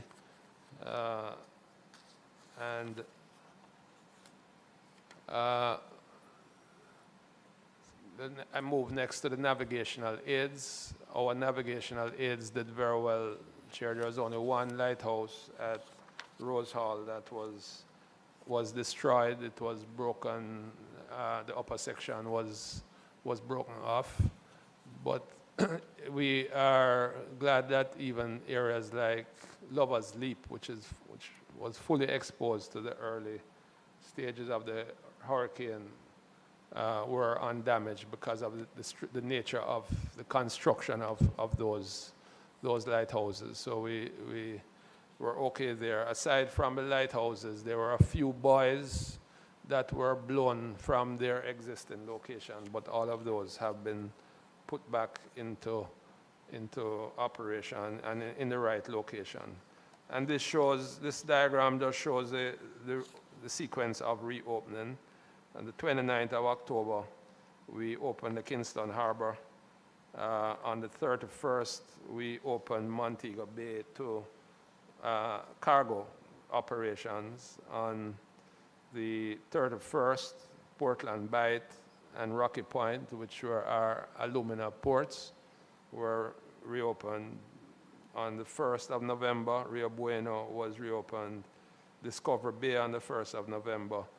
And the three cruise ports were opened to traffic on October 3rd, Ocho Rios, Falmouth, and Montego Bay. And Port Antonio was also reopened on the 3rd. The last two are our engineering team, which is led by Mr. Gary Lawrence, who has joined me, have been very busy since the hurricanes are in doing their estimates of the damage which has been done for each of the buildings. The first order of business is to examine and determine the bill of quantities to replace what is there. Now that we have done that, Gary, is before we go ahead and just simply replace what was there, he and the engineering team are looking at what we should do in rebuilding to ensure that should we face this kind of a hurricane or something close to this, that we would have a much better, we would not lose as much roofing and we would not have as much damage. I know that the question you'd want to ask is what is the total? The total for rebuilding as is would be just over $2 billion is the estimate that we have at this point in time. And there are some elements that are not yet included in it, but we are looking at $2 billion. We have begun the repairs on the essential items at the Montego Bay terminal. Falmouth, as I told you, Ocho Rios is entirely back. Falmouth terminal is usable at this point, and we have started repairing the free zone with a view to ensuring that none of our customers will be lost. What we have done in that case, Chairman, is move some of our big customers into areas that were not damaged by the hurricane while we repair the facilities that they were housed in and quickly be able to move them back as soon as we are able to put the roofs back on. So that, Chair, would be the report from the Port Authority. Yes, MP. Am I right? Good morning, PS and the team. Professor Shirley, I haven't seen you in a while. Nice seeing you. Just quickly, looking at Kingston and looking at the other terminals, if we had gotten it in Kingston, and let's say it had made landfall close or in Kingston,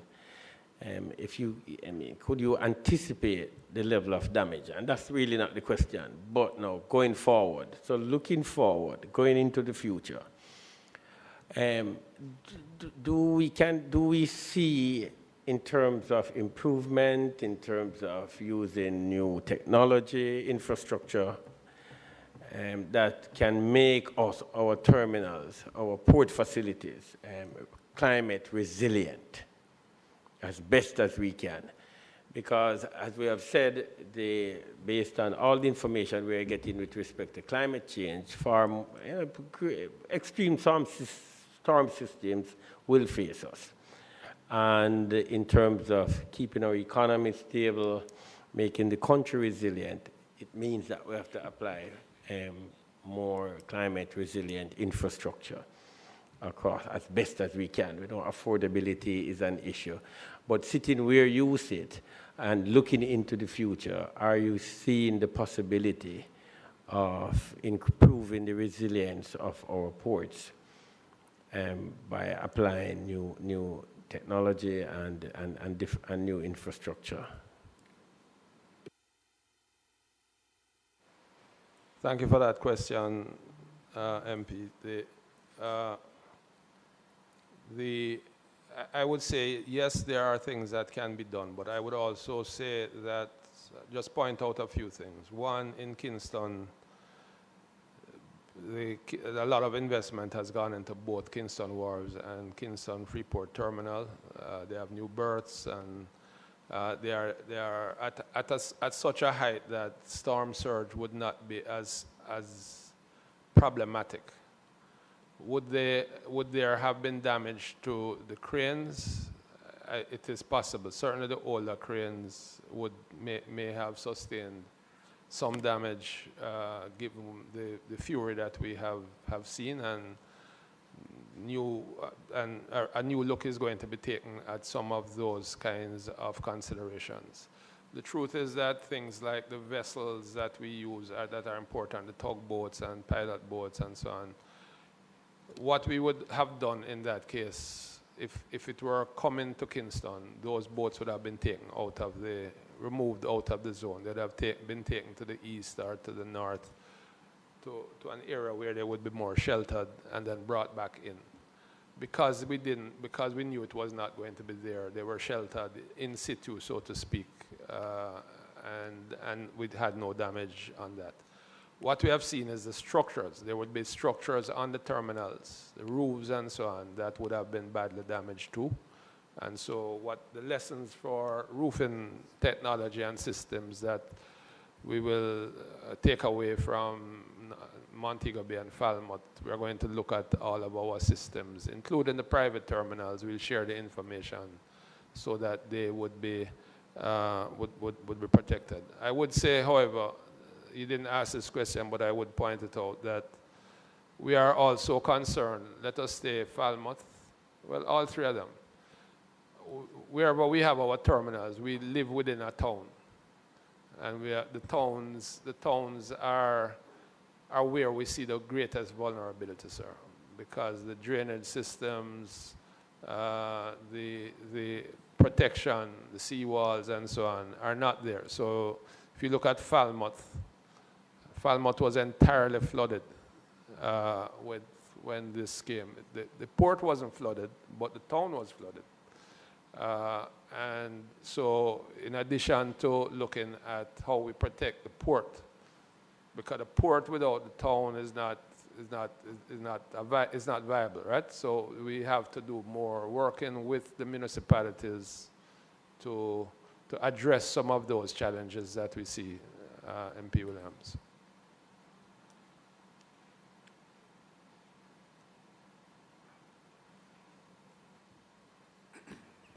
Thank you, Chairman. Let me go back to Falmouth. Yes, sir. The facility built between 2008 2009, the actual port, seems to have fared very well.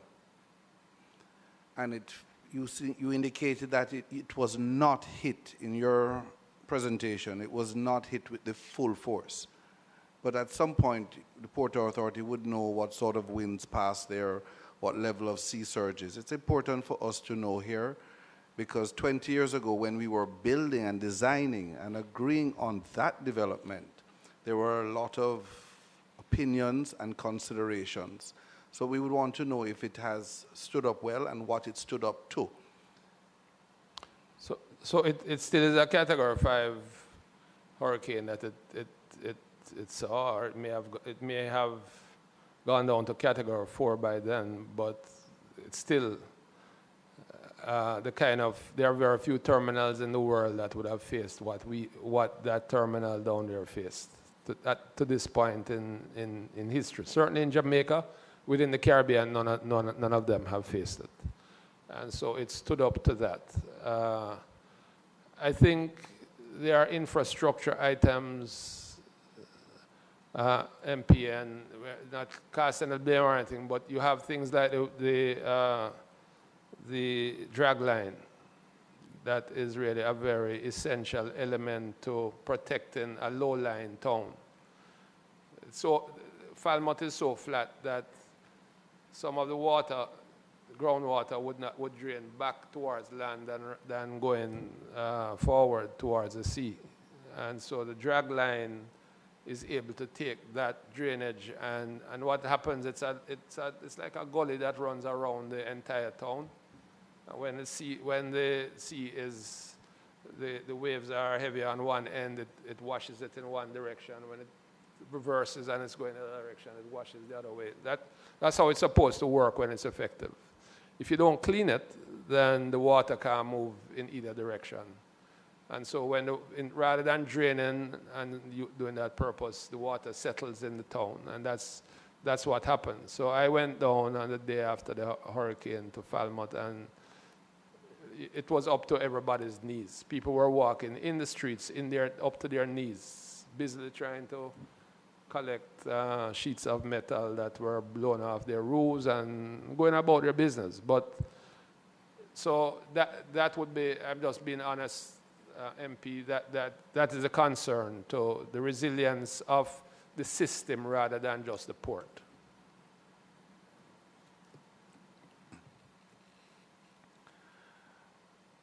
Reynolds Pier. Yes, sir. It has not had the level of investment that Falmouth Pier has had. Am I correct? Reynolds Pier, at the pier itself, we have put in a lot. We have spent 28 million US just in rebuilding that pier. So I think it is in very good condition now, the pier. But the berth, the structures are old alumina structures. We did not, but that silo, the big one that you see, is a structural engineer is behind me. He can respond to it, but it's a very sturdy structure. I would say the older warehouses that they used to have, we have replaced some of those. We have created a new office structure for them that would have been built to our current building standards. So I think that I wouldn't say that it's certainly not as new as that other terminal, but it is in Reynolds is now in a reasonable state. But Gary, would you have a different view?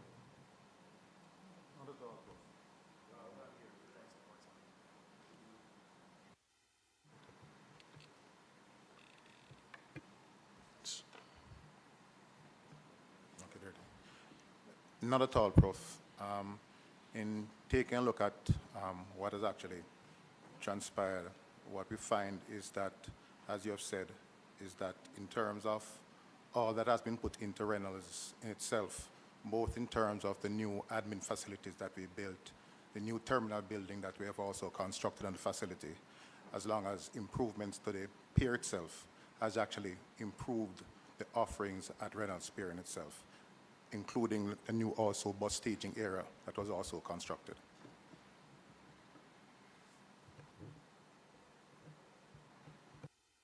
Chairman, let me try and be a little more specific.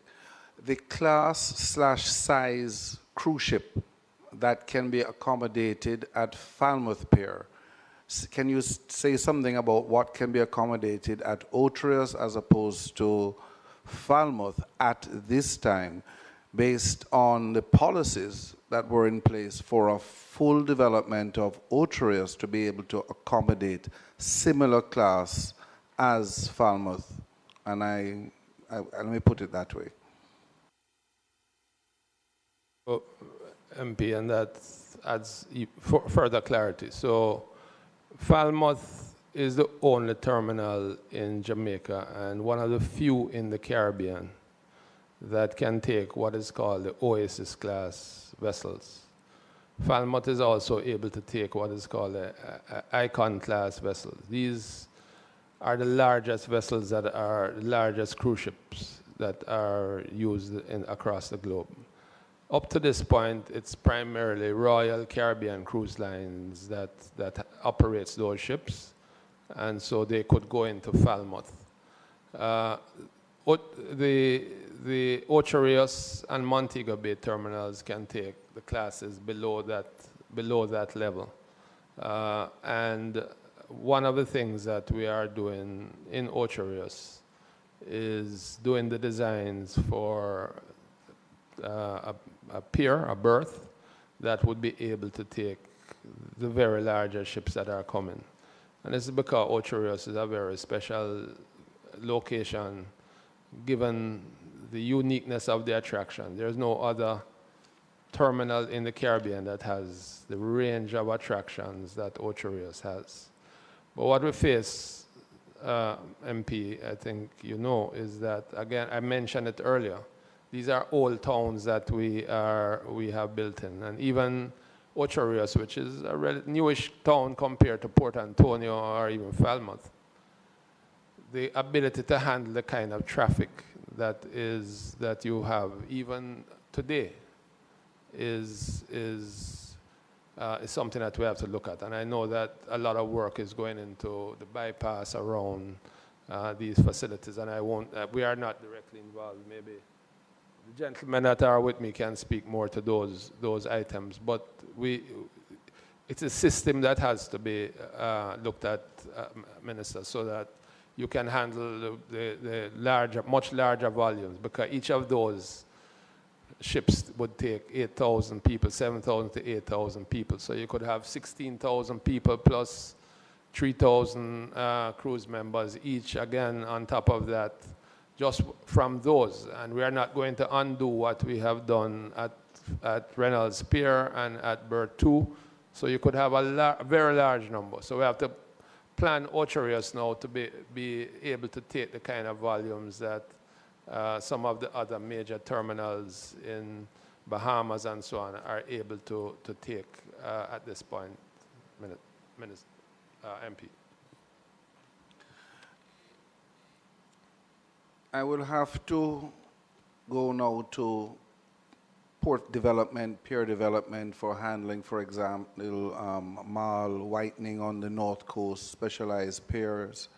We would have to now be looking and asking you now about aggregate piers on the east/south coast, because this is now going to become very, very important for us to be sustainable in our economies, diversification, and when you look at what we went through and how we are now shut down to a great degree in Montego Bay and the other side of the island with tourism. Yeah, yes, sir. So just to restate your observation is that the economic activity on the east needs to be boosted so that we can be more resilient should something happen again on the west, is what I understand. And so you're asking about things like the aggregate ports, and this is something that we have been doing a fair amount of work on, sir, because there is a demand for aggregate, and we have worked with the alumina companies to try to get the use of those facilities, because that's low-hanging fruit. They already have ports and they have facilities, but new ports, and we have looked at Bowden, we have looked at Kobe, and we continue to look at the developments on that side, as well as a couple of other locations. We continue to work with the Ministry of Mines on that because we are committed to addressing that problem, MP.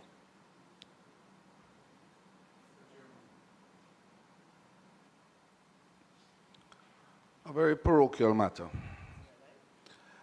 Maybe 25, 30 years ago, Port Authority took over areas and road systems and drainage systems in Port Bustamante, Newport West area. A lot of the areas where we had drainage, traditional drainage systems, were blocked, closed off, port development. For 30 years, it has not been addressed.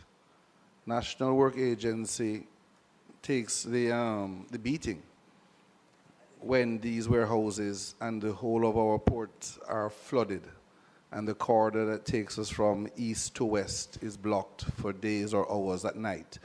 What is Port Authority doing about that? Because it has been an ongoing problem not addressed by Port Authority. So MP, I think that, as you have said, there has been some damage to drainage systems in the Newport West area in particular, in front of Kingston Wharves. At the moment, I would say there's a project that we have with NWA to address both the roads and the local drainage in that area. But your bigger problem, which is the flooding that occurs on the Marcus Garvey Boulevard and so on when we have heavy rainfall, and which is that extensive flooding. It's not just because of the blockages there, MP, it is also because of what is happening to the rest of Kingston. If you look, that is the area where everything that comes off the hills, that doesn't get into the gullies, that's where it comes. And so we know that the drainage systems that were put there, there's one drain that is intended to catch some of this on the, I guess, north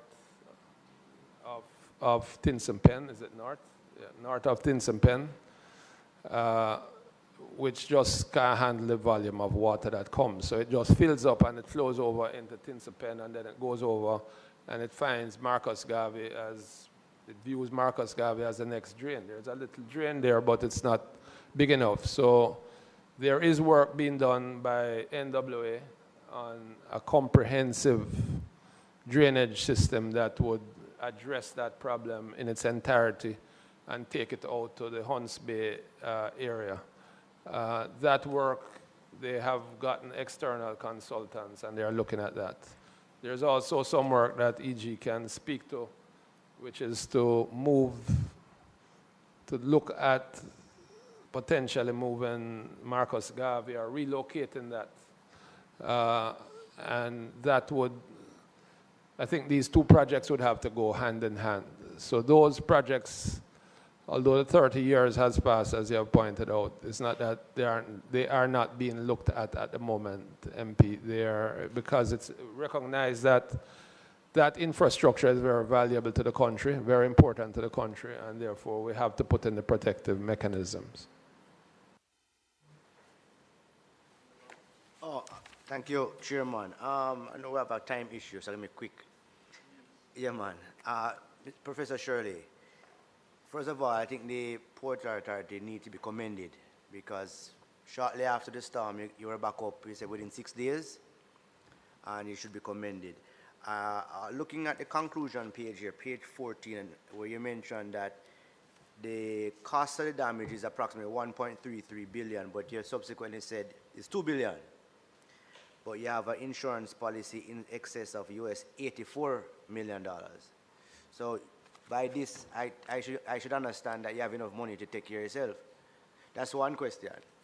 Two, that's one question. You should be okay based on the policy, that excellent policy that you have. You mentioned the Lover's Leap lighthouse that stood up, but the Rose Hall one didn't.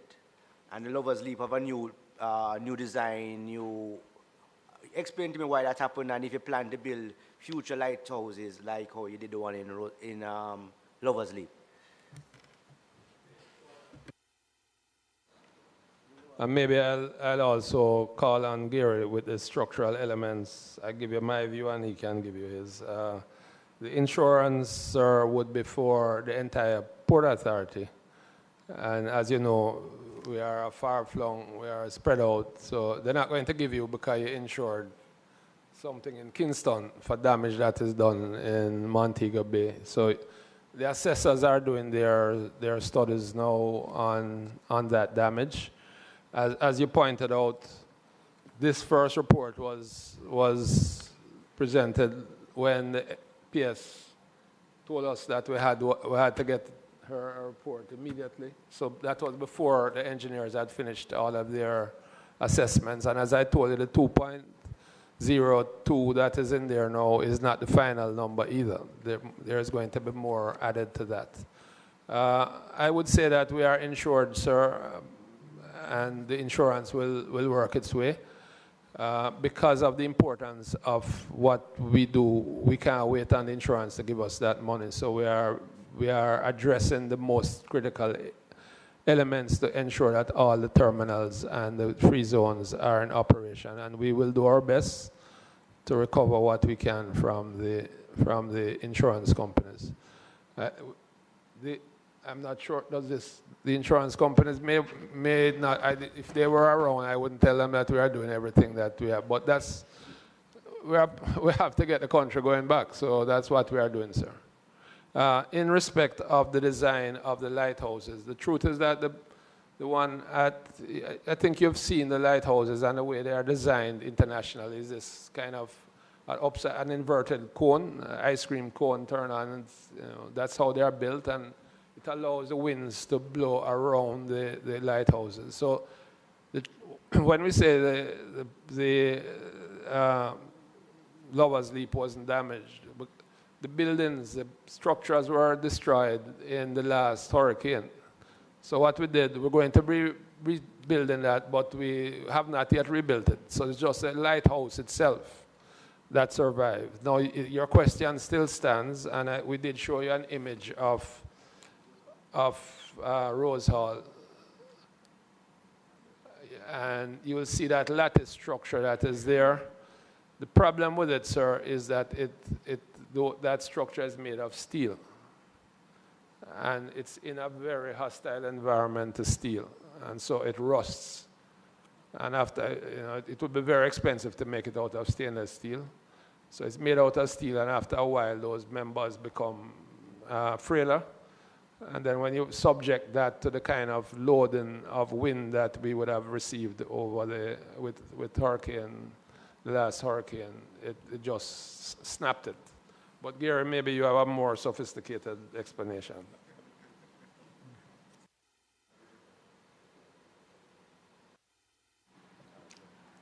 Not really, Professor Shirley. Your analysis and analogy is quite appropriate in terms of exactly what the structure would have actually undergone based on those conditions in itself. The other thing that maybe would add is that in terms of the typical lighthouses that we have among all our structures, that they're typically made out of stone or concrete, and therefore they're far more rigid and therefore carry a greater mass than what would happen in terms of the lattice structure that is shown in the picture above. Member Gordon, you wanted to ask. Thank you, Chairman. Good afternoon, Professor and the team. Thank you for being proactive and your foresight. But I'm really happy that you clarified the insurance scenario here, in that the 84 million US represent full coverage of all your assets and not specific to Falmouth. Good. Could you say the dislocation of your operation in Montego Bay and Falmouth will have significant impact on your revenue source? Where are you going to find the money from via the drawdown and the insurance company to build out that necessary infrastructure to start to earn again? So the impact on our revenues would be from the loss of vessels coming into Jamaica. And so the first order of business, MP Gordon, is to try to ensure that we retain as many of our calls as possible coming into Jamaica. And you might recall I told you that Montego Bay and Falmouth are down now. So any call that is not going to Montego Bay or Falmouth, we are talking to cruise lines. We have Ocherios available, and if they are small vessels, we'll point them to the other terminals as well. So that's one. Two, we are trying to get the cruise operations back in Montego Bay. Montego Bay actually took its first cruise call on Monday of this week, yesterday, and did very well with it, and we expect that there will be more. And we think that that is important, both for our revenue, sir, but also for the large. Cruise is one of the areas in tourism that impacts on the livelihood of many people. The tour bus operators, the craft vendors, the guys who drive the pedicabs. There are a vast number of people that benefit from it. And so as the economy in the West rebounds, as people start to get back on their feet, their having jobs are going to be very important. And that's why it's very important to get that economy going. The cargo port in Montego Bay is the closest one to the very badly damaged areas to the west. And so that would be the best place to be taking off cargo instead of bringing it into Kingston and trying to drive it all the way over. And that's why we are pleased that by the end of this week or the next week, we will have the full restoration of that cargo facility operating there, sir. So it is important to the economy of the West to get those ports back up. Okay, so is Member, whilst all the questions that you are prepared to ask today are very important to the restoration, we still be watching the time. I am going to crave your indulgence that we get all the questions prepared. We can send them over to PAJ. And if it is necessary that we invite them a second time, or we can just take the questions and they create a response, send back to us, and either way we can accept. But let us be mindful of the time. And so any other questions that you have for PAJ, we will put them together, pass to the clerk, and have the clerk send them over to PAJ for a response. But at this time, I would say that we have two other entities and would really want to hear something from them. We have almost an hour to go.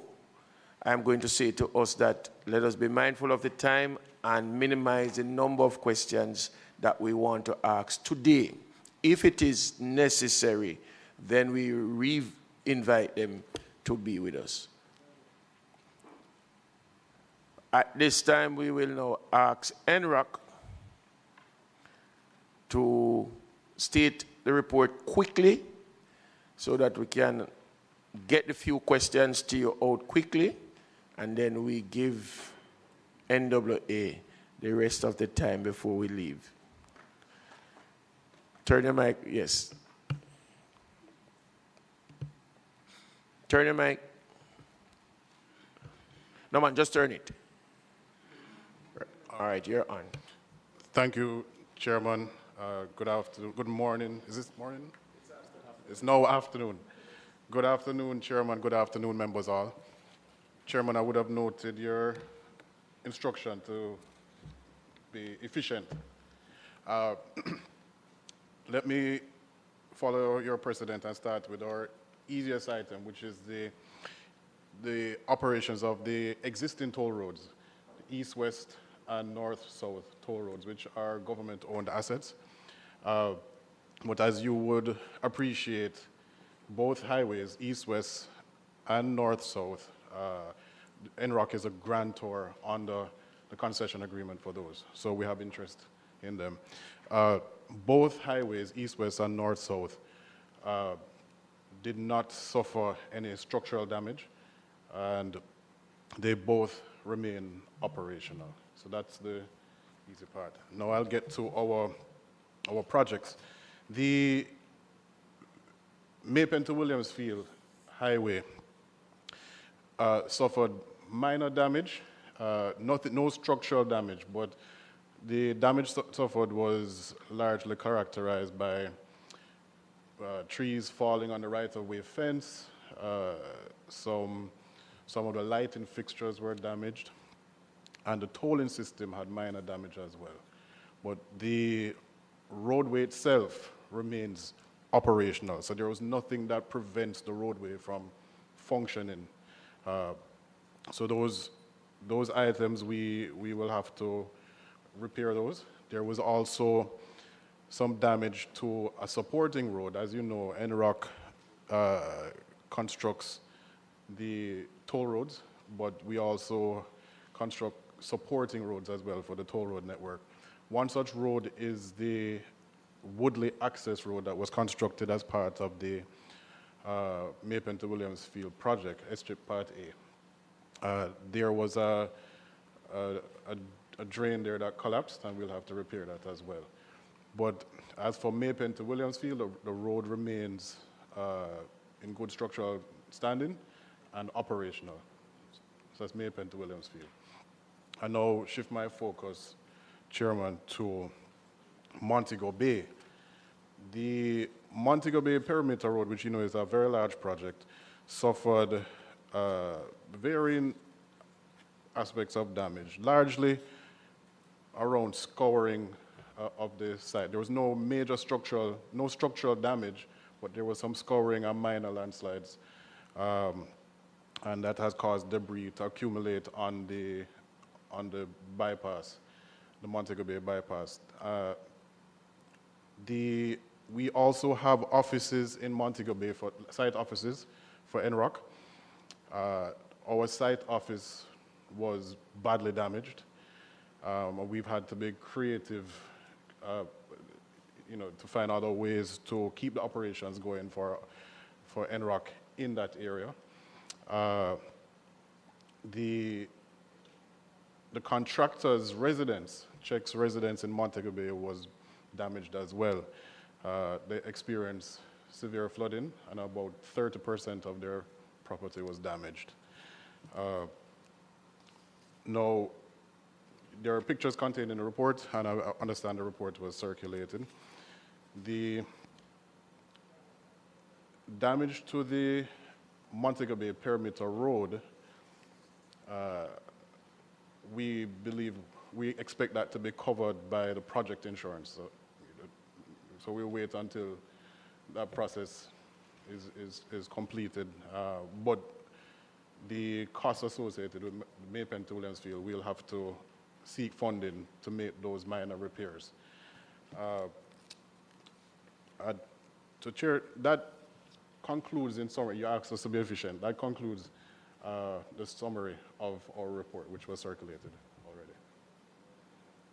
So if there are any questions, we could take. Members, do you have any questions?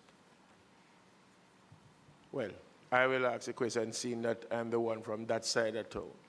I noticed the bridge, that bridge. Yes. The river would have done some erosion. Give us an update on the bridge itself since Melissa. Thank you, Chair. So the bridge itself, there was no structural damage to the bridge itself. You would have seen erosion to non-structural elements in the area, right? So we can assure the public that the bridge remains intact and the project continues.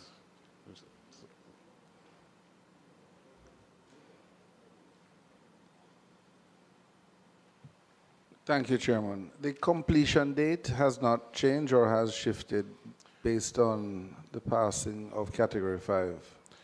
Thank you for that question, Member. So at this point in time, the completion date remains May 2026 at this point in time. We're working with the contractor to adjust the project schedule so that we can meet that deadline.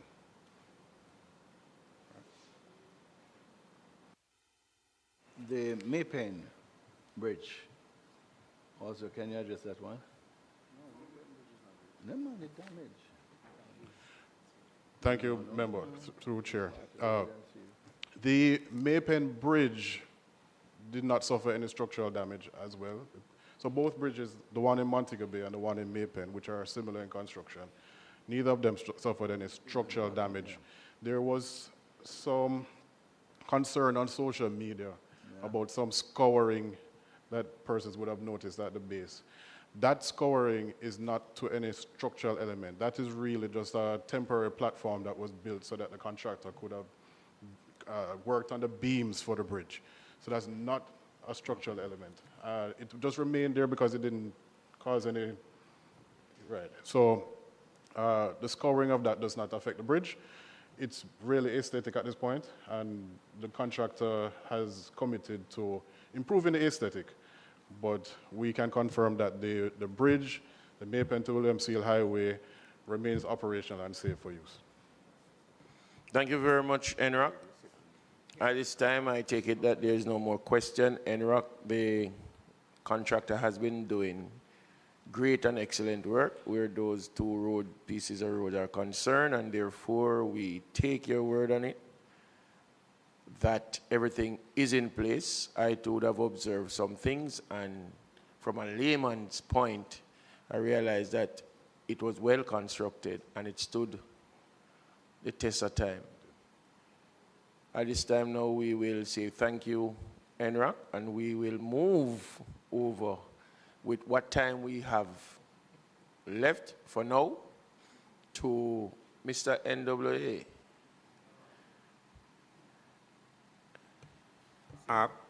Good afternoon, Chairman, members.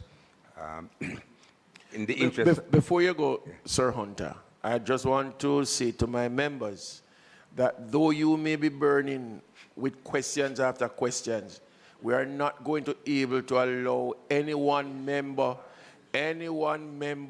to pose more than 2 questions, maybe 3.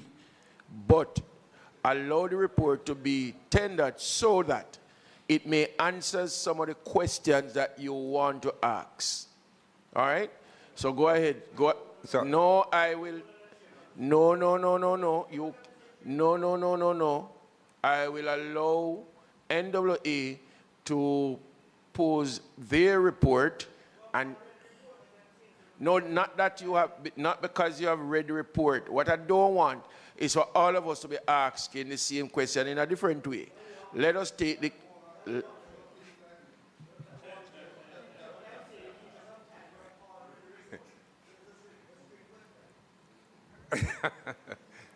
I am going to, if I see you going down the wrong path, I'm going to stop you. Go ahead. Thank you very much, Chairman, members. In the interest of time, I'm going to ask Mr. Downer to run through the prepared report. We'll put a lot of time in preparing the report so that we present it.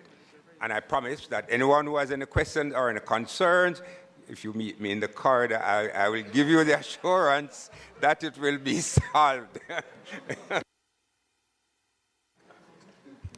Thank you, CEO. Thank you, Chairman. Just to try and move quickly, seeing that you have read the report already.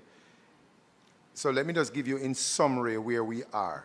We had prepared ourselves for the hurricane, and I think we prepared ourselves fairly well.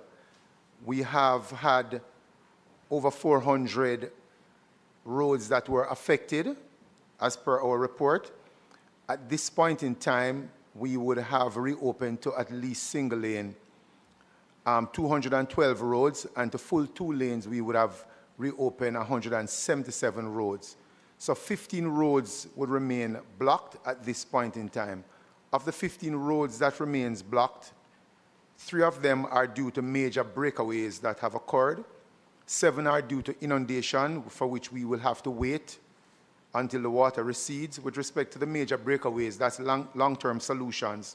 So we would have sought alternative access for the residents and communities that would have been cut off from the major breakaways.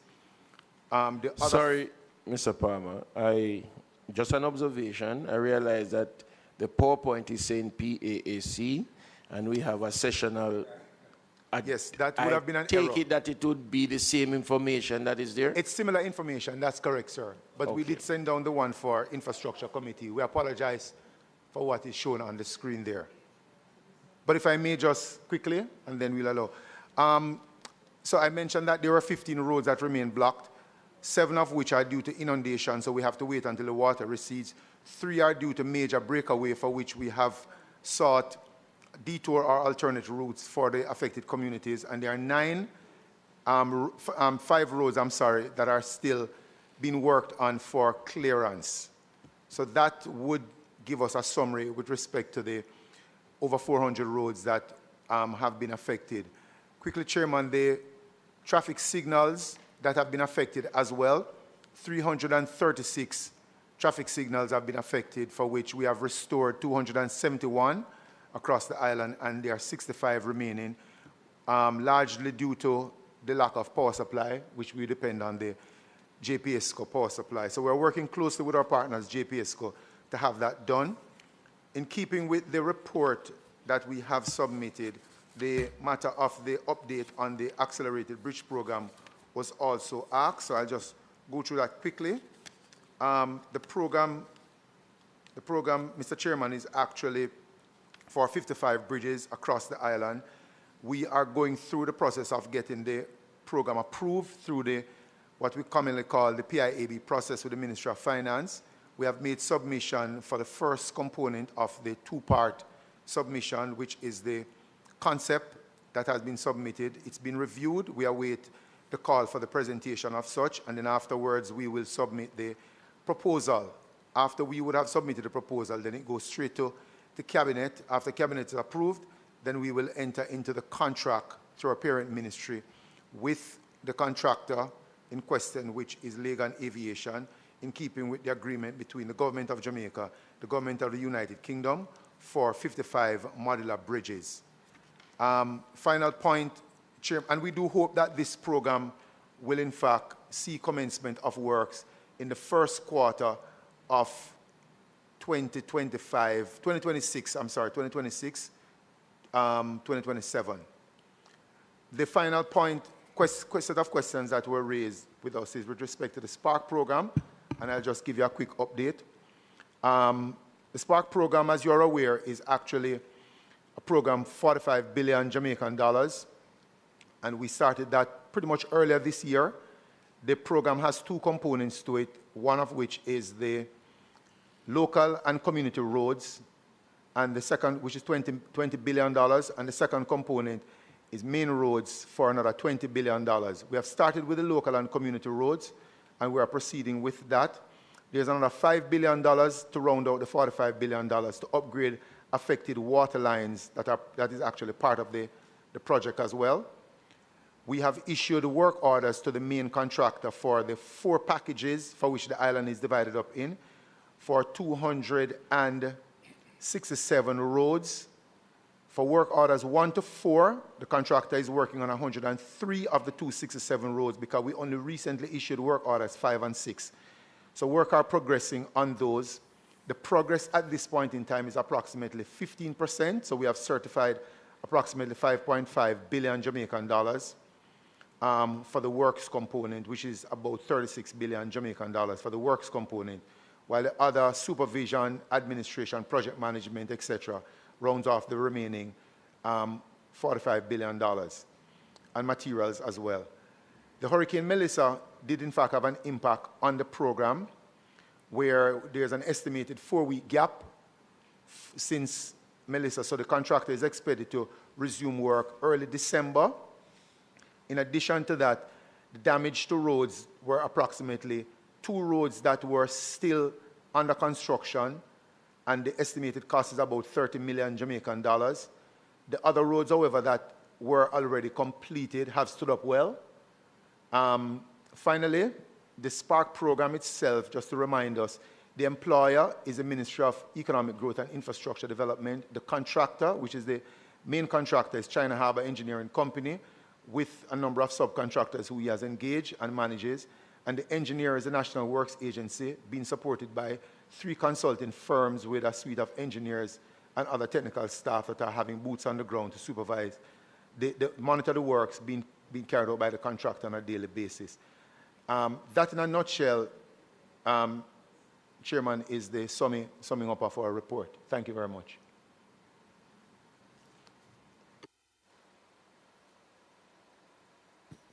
In the interest of time, can you just tell us what 3 roads or 3 areas have major breakaways that you have not addressed? We know, or we assume, Newcastle is one of them.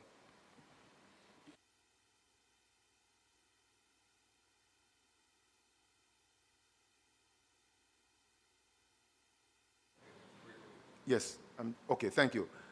So we have for Portland, Wakefield to Hardware Gap is one of them. Just looking through my list here. The Newcastle Road, as you mentioned, member, is another one. We also have Yallas to Easington, which is another. And we also have, yes, I think that pretty much would constitute the 3 of them.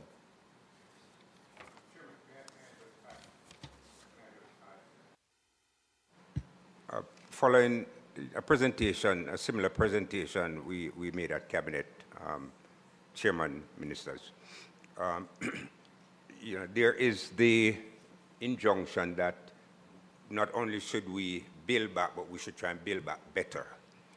And so one of the issues that came up and is ripe for discussion is whether or not some of these roads, we should seek to reconstruct them in their present location.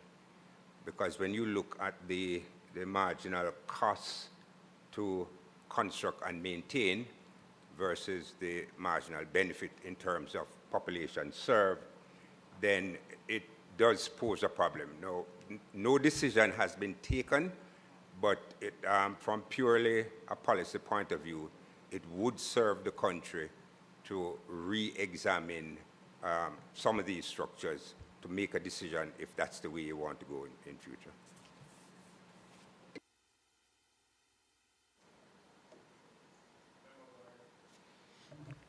Thank you, Chairman. Good afternoon. As we seek to rebuild stronger and better, there are some variables that I need clarification on. And let me start with the Sandegully Bridge, the Sandegully, which impact my constituency. For over 20 years, there has been no major maintenance work. If Melissa had passed through Kingston and St. Andrew, we would have major death and dislocation. Is there anything in your current budget to at least start remedial work in some critical areas, particularly in the Kasha Park area, where homes and properties are under threat? That's question number one. Question number two, the gridlock in the city when it rains. And I would like a little bit more clarification on the proposal, though no decision has been made, as to how you intend to reroute the traffic in the city to avoid gridlock and also to become more productive, because manpower hours are waste and that. And finally, as you know, there's over 600 drains and gullies in the KMA.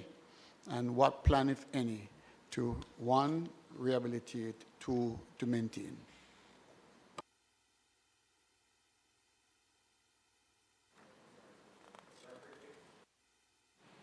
Yes, sir. Very quickly and in the interest of time. The question, is there any budget to support construction or reconstruction of the gullies? The answer is yes. Based on the assessment of damage that we did post-Melissa, presentation was made to Cabinet, and the government has taken a decision to allocate $5 billion to the NWA. It is our intention to spend about $2 billion of that on gully construction and clearance. Now, again, Sandy Gully is the main gully, but just like the circulatory, your cardiovascular system, you have the arteries and you have the veins. So for it to work perfectly, not only will we have to look at the main gully, but we also have to look at some of the tributaries. So yes, we do have a plan to look at some of the main gullies as well as the tributaries. Understandably, a provision of $2 billion will not go very far, but we'll try and be as efficient as we can. The question regarding gridlock, again, very quickly, if you examine most of the vehicles caught in the gridlock, what you'll find is that they're individual motor cars carrying one person. I mean, the truth about it, there's no modern city that moves its population around based on individual transport. There has to be some kind of mass transport, and that is as simple as that. We have a lot of cars in Jamaica carrying single persons. Now, we're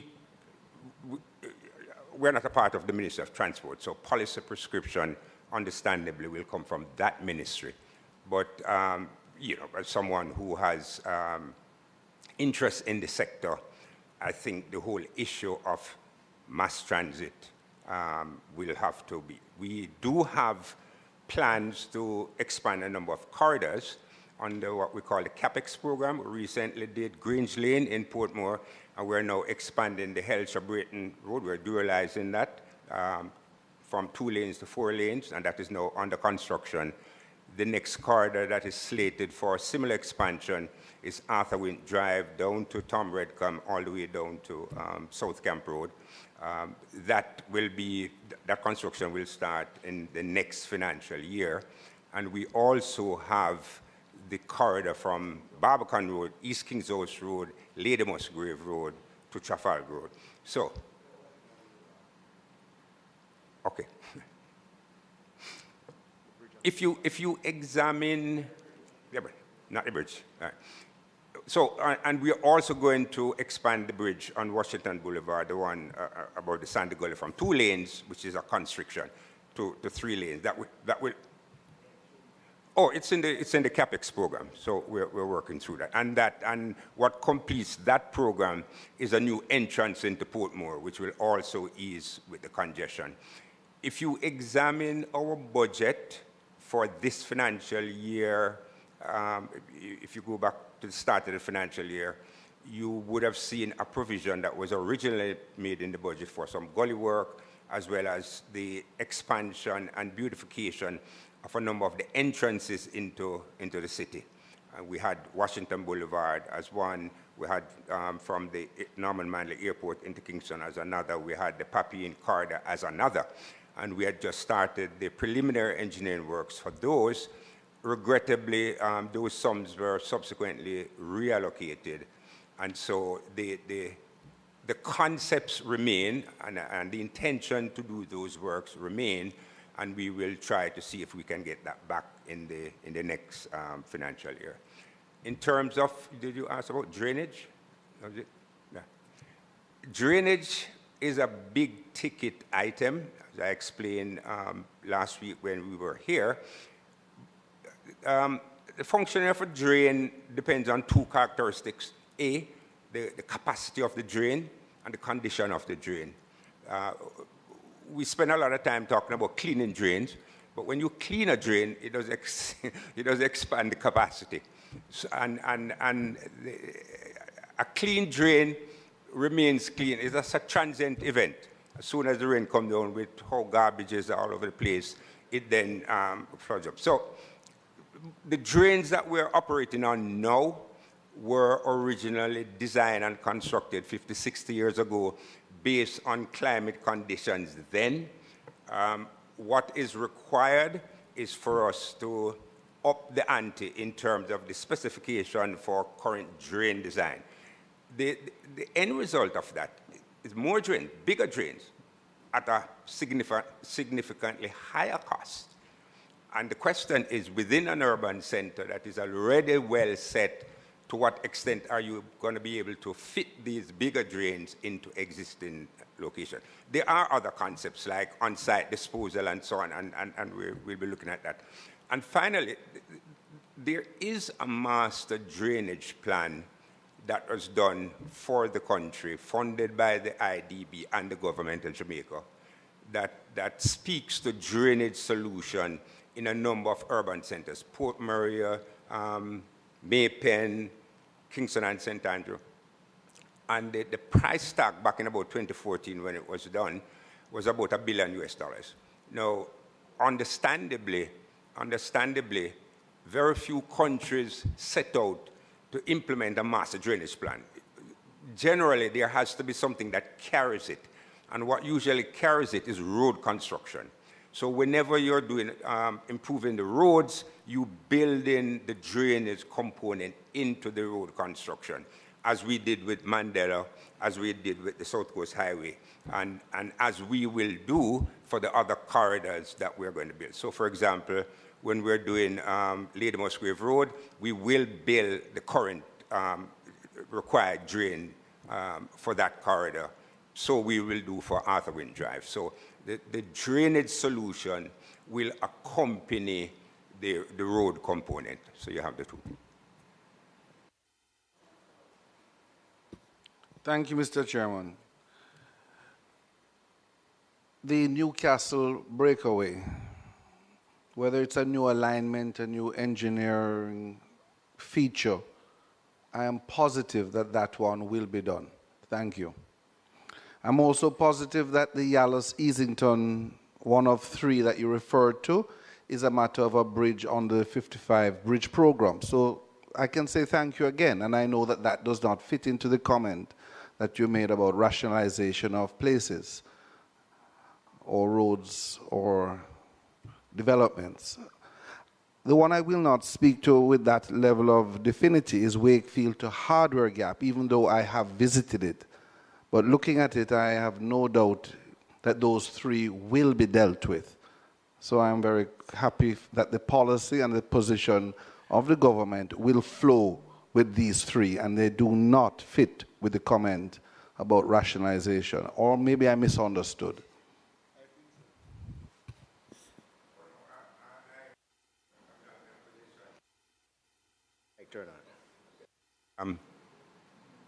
I'm not in a position to rebut you, member. What we do as technocrats, we give advice to the policymakers, and we take decisions from the policymakers, and then we implement.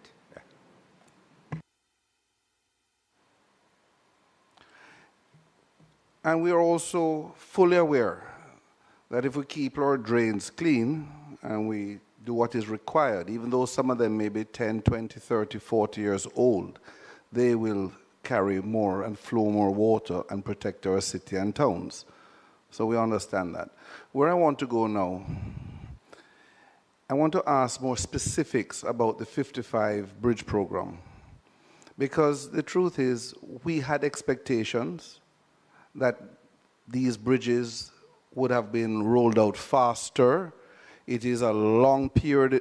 The procurement period is what I'm really getting at. Can you speak to the procurement process, what has taken place?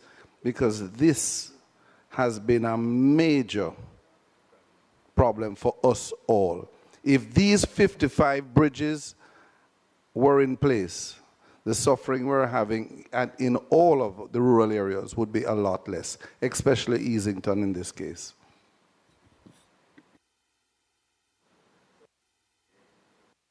Very quickly, Mr. Chairman, and Member Robertson said the procurement process. Let me declare interest. I am a commissioner on the Public Procurement Commission, so I do know a little bit about the procurement process. And the current the current schedule for the bridge, accelerated bridge program, does not have a procurement component. It's a government-to-government project, and so the contractors and the consultants are all part of the agreement. What is now being done is what's called the Public Investment PI, Public Investment Management System. Okay, so as you know, the government of Jamaica has the recurrent side of the budget and it has a capital side of the budget. The law says if there is an expenditure on the capital side of the budget, it has to go through a diagnostic that upon analysis and rational examination, that expenditure is genuinely a capital expenditure. And that is at the gift of the Ministry of Finance, and there's a formula and a template that has to be responded to, and it involves studies, it involves a whole lot of diagnostic.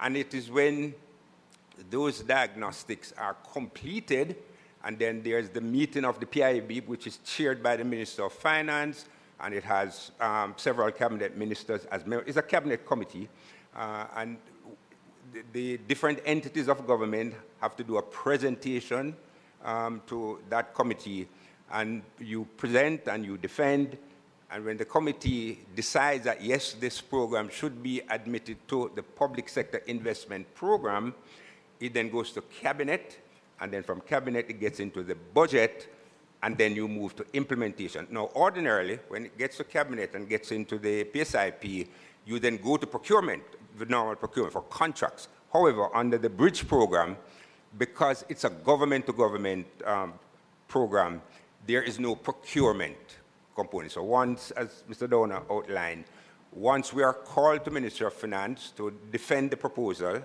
and we are waiting on that call, it would get into the budget, and we hope, and it should start by early next financial year. Before any other question, I'll take Madam Pierce. She wishes. Thank you. Turn your mic on, Madam. Thank you so much, Chair. And I just want to make an additional comment to what Mr. Hunter would have said about the 5 billion. And noting that this is not enough, I want members to be absolutely clear that this is an initial allocation and that the government is very cognizant of what needs to be done in terms of the drainage and all that in the country. We have a limited pie, and we are doing the best we can with the allocations. And I just want to emphasize that we do know the significant cost that addressing all the issues that we've been discussing here with our road network, with our gullies, and so will take to, to effect the repair. And so it's in installments. I also want to make to emphasize the government's commitment to the accelerated bridge program. Mr. Downer spoke, and he would have said that the concept is already completed.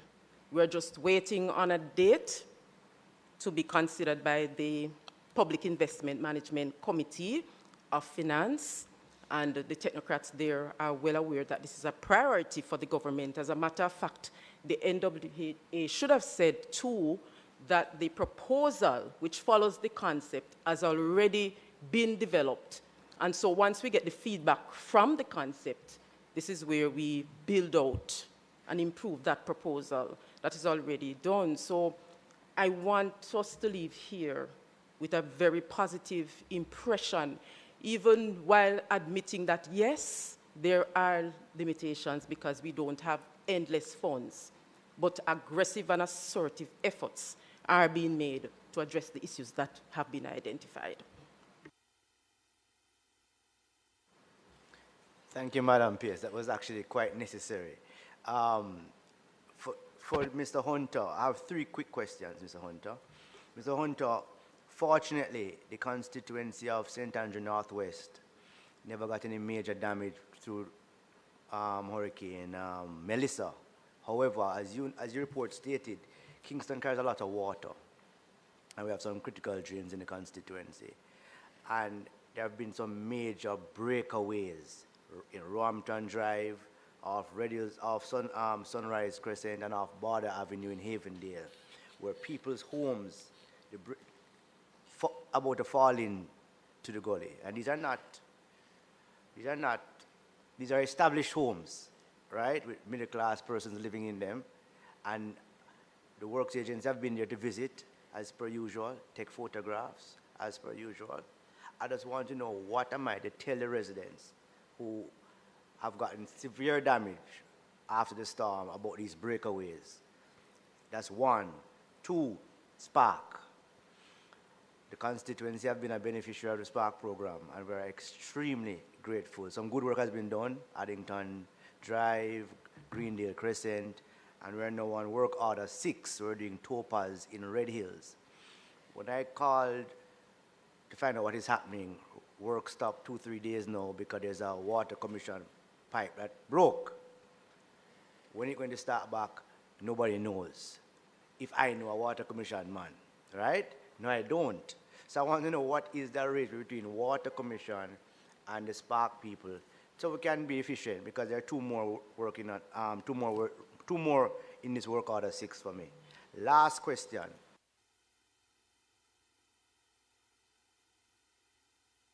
Member, at the beginning, I said 2 questions per member. You have given 2, allow somebody else to give 2. And we are not, no, you don't make that decision.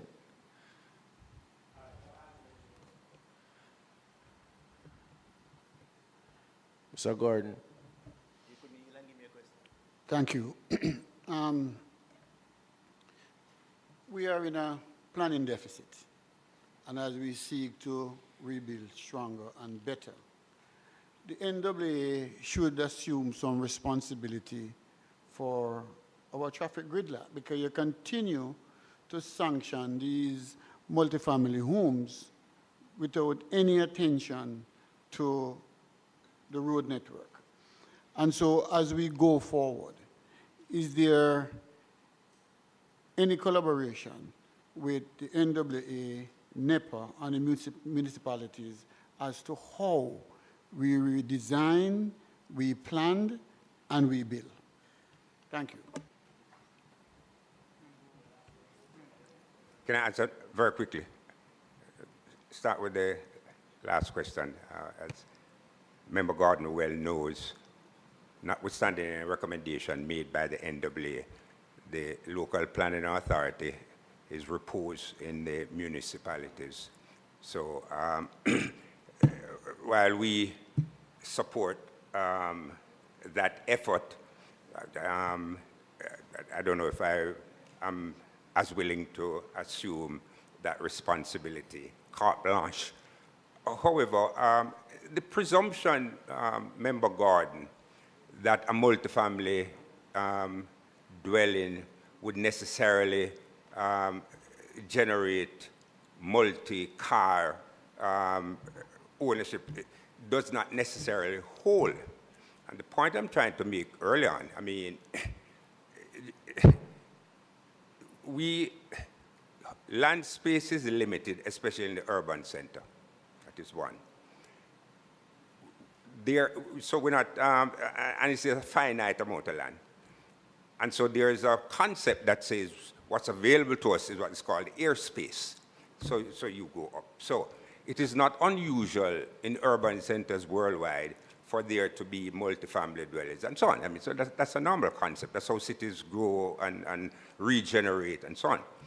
The issue is that concepts such as live and work, so you can live upstairs and you work downstairs, there's a whole set of permutations that can be examined to accommodate the population and manage the transportation. And as I said before, I don't know of any urban center worldwide that has grown based on individual ownership of cars, driving to work, picking up kids. If you notice the reduction in traffic when schools are on holiday, you go up to a certain high school on Constant Spring Road for girls. I mean, there are 1,500 students and there are 1,500 cars.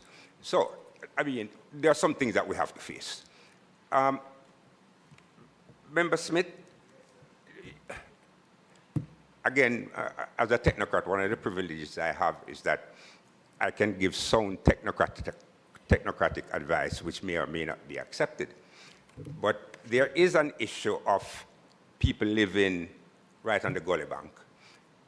Gullies are designed and they should have a free space. And the free space should be at least 15 foot from the edge of the gully. Why? Because the gully has to be maintained and equipment has to get down there to be able to maintain the gully. It is no secret that if you look around the city, people live right on the edge of the gully. Or, no, I'm just as a matter of principle, Not only that too, but the gully walls were not designed for the weight of those, because you did say they are substantial homes. Yeah, but the gully walls are not designed to bear the weight of those substantial homes. So I do think, and this idea did not originate with me. I read an article by the now mayor of the Kingston and St. Andrew Municipal Corporation some months ago that raised the issue of habitation proximate to the gullies and so on. But suffice it to say that under the gully reconstruction program that I mentioned, the government does intend to do some work on the gully, both the invert as well as the walls. How far we will go, again, it all depends on funding. But we also have to be careful, even when we rebuild, the use to which these way leaves are put. So you had, and on the Spark program, the NWC is an integral part of the Spark program. As you know, once the roads have been identified for rehabilitation, we send that list to the NWC, and the NWC then decides which one of these roads needs a new pipe, and then they do, between themselves and ourselves and the engineers, we do a design for the water network for a particular road, and then we implement. What it is, though, is that the provision in the SPARK budget of $5 billion for water supply is what we call a provisional sum. It's a lump sum which the Prime Minister put in there to assist with the program. What we're finding out, a lot of the roads which originally were not categorized as needing new water supply infrastructure, once you start the construction, it turns out that the infrastructure there is old, and you might as well change out the existing pipes. We did redeploy a number of the SPARK contractors in the aftermath of Melissa, because by a stroke of luck, on the SPARK, we had contractors in every constituency island-wide. So when Melissa came, we had that good fortune of having contractors placed all over the place, and we were able to redeploy them to road clearance. It is our intention to get back to the SPARK program 100% early in December, although we have started baby steps towards. But the issue with the water pipe, I give her my number, you give me a call. I know. We'll straighten that out. Yes, Zonta, thank you for your response.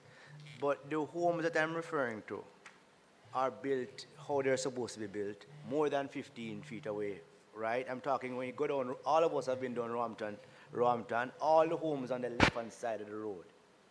You know, there's a gully about 20, 25 feet over. That's the gully that is breaking away, and homes are starting to fall, right? So these are not, I never mentioned substantial homes. Those were not what I said, but it's a serious problem, and residents are concerned, and after the recent storm, it has gotten worse. And you said there's a plan, and I have your number, and I'll attempt to call you again. Thank you. Thank you, Chairman. I'm going back to the 55 bridge program. And you made reference to two committees. Public Investment Management Committee, which I believe sits in the Ministry of Finance. And you also made reference to a committee, PIP, that sits in Cabinet. Am I correct? It's one and the same. Well, in terms of the Public Investment Management Committee, I would like you to provide the timelines for how long you have placed in front of this committee, your documentation ready for them to deal with it. I would like you to provide the timelines of, and if we have to go through the chair and the clerk to find out when they met, how often they met, how much work is being done, because I am positive, based on my own checks, that this is not an observation. Some of these committees are not meeting as if this is the nation's business. People's lives are at stake. And I would like that information whenever possible, for the next sitting. When did the Public Investment Management Committee have from you your project on the 55? When they met, how often they meet? I don't want to know who sits on it. Because at that point we will decide how policy is being implemented. Thank you.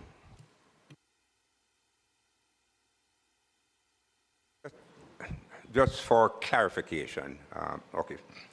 So the Public Investment Management Committee, that's a committee of Parliament, of Cabinet, chaired by the Minister of Finance, and it has a number of Cabinet members. It has the chairman of the PIOG and so on. So that's committee at that level.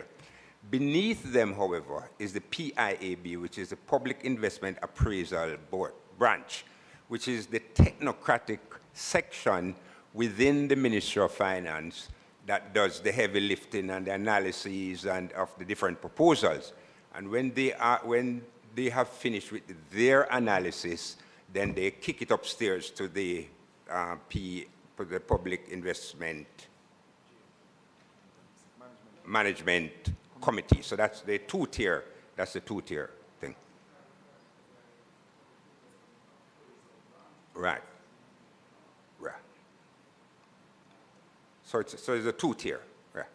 So what we can give you, member, is just the chronology of all the submissions made to the, and that is the process we follow.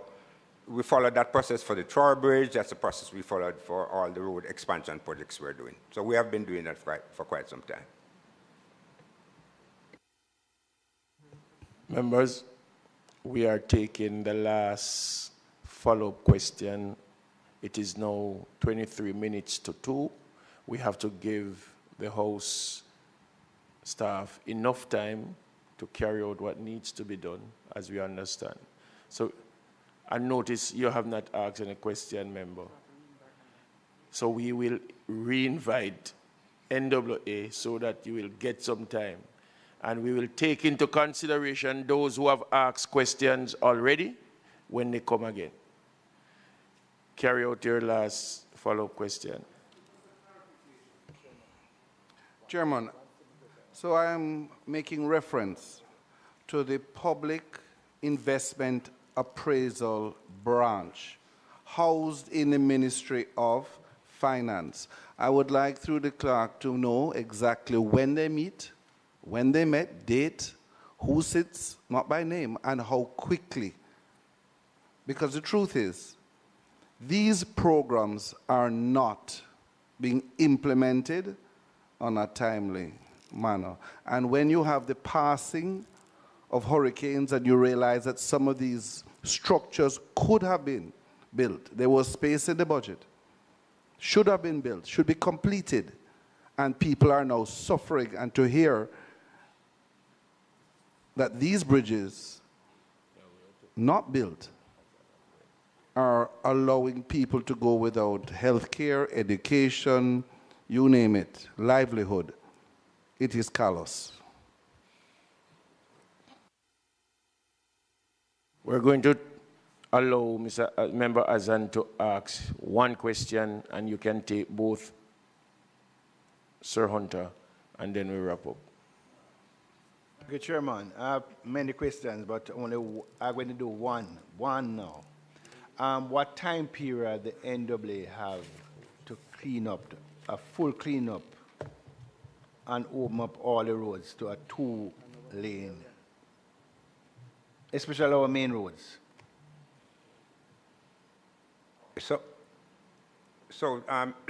Chairman, the statistics indicate that within 6 days after the passage of Melissa, we had provided access on over 90% of the thoroughfare.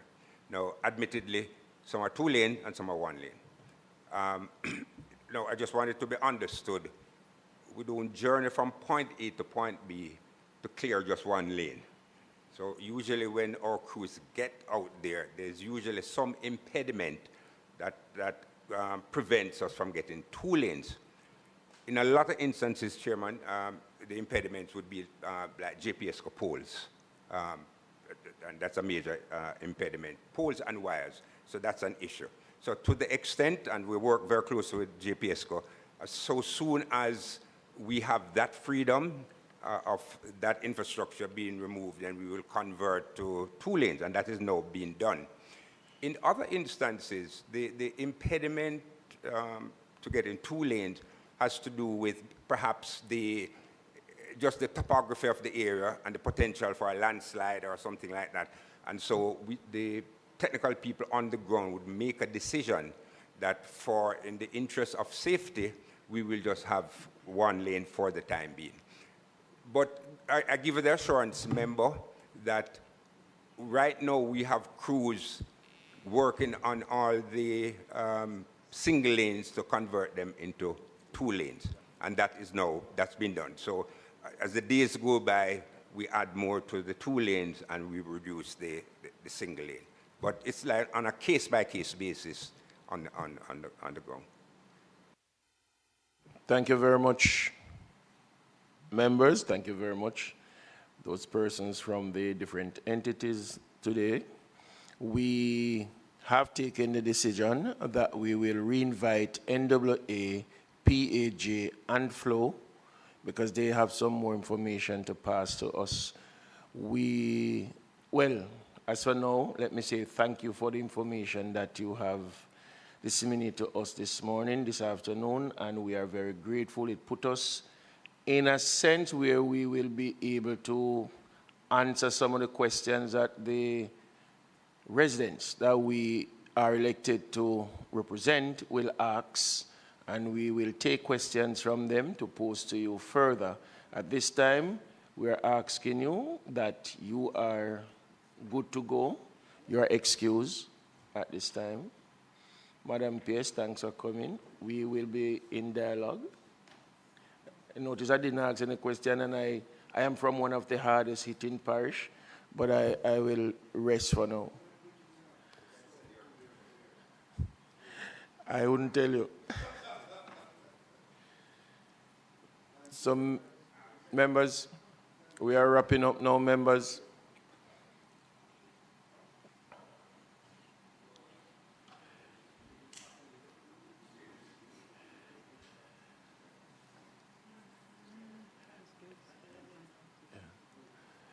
Members, the meeting are not yet, the meeting is not yet over.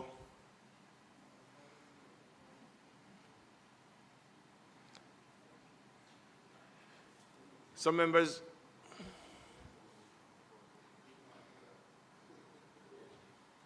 yes, sir.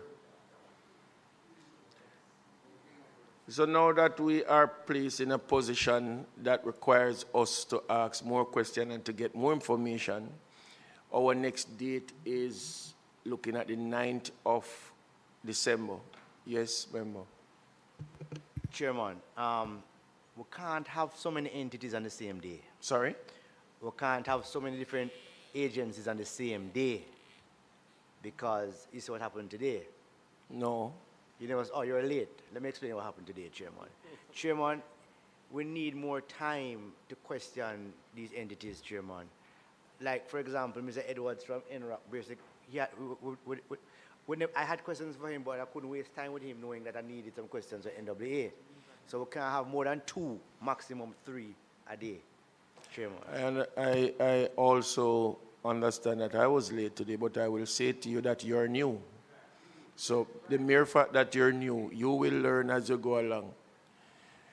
What we'll do, we'll set the date for the 9th of, if it is okay with the members, the 9th of December. The problem we're having is that if we're going to be asking some of the, part of the problem is that myself as an Witter, we are from out of town. It poses some amount of problem to spend 2 days. You understand me? So if we get the Tuesday meeting,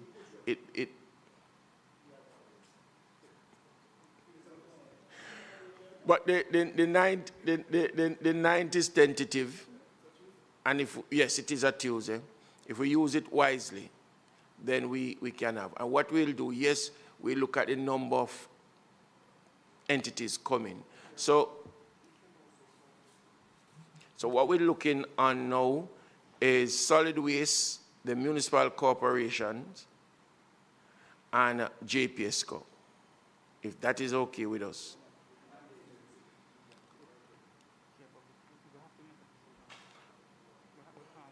Who are we going to drop? No, who are we going to drop from the 3 to take land agency? NWA will be coming at a later date, not the 9th.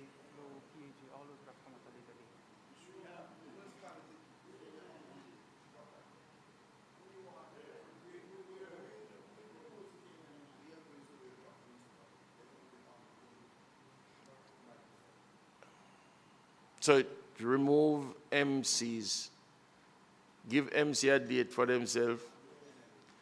NLA, Solid Waste, and JPSCO for the 9th.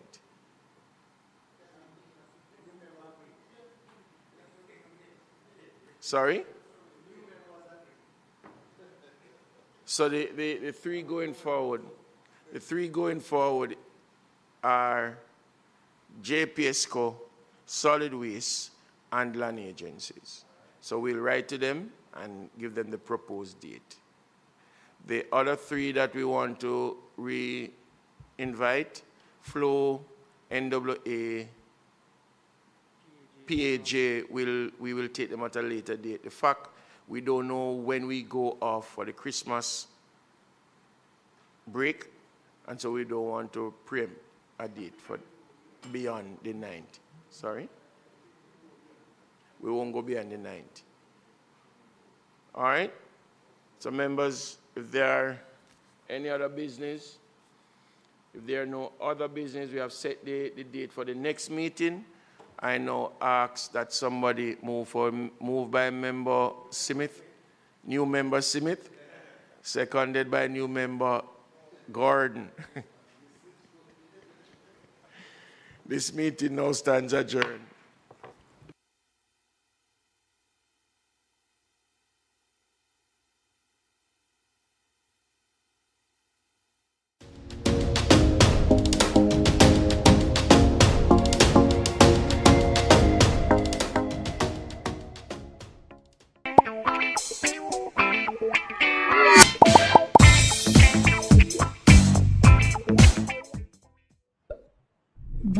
You sure this is okay? Relationships can get complicated. You've avoided seeing me now for almost a year. But you still take my calls. It simply means you're not over me yet. Okay. Some relationships stay complicated. I am done taking it easy, Danny. I've wasted a lot of my time with you. You know what? Let me just silence this altogether. It's done, isn't it? What do you expect from me, Stanley? Just forgive me.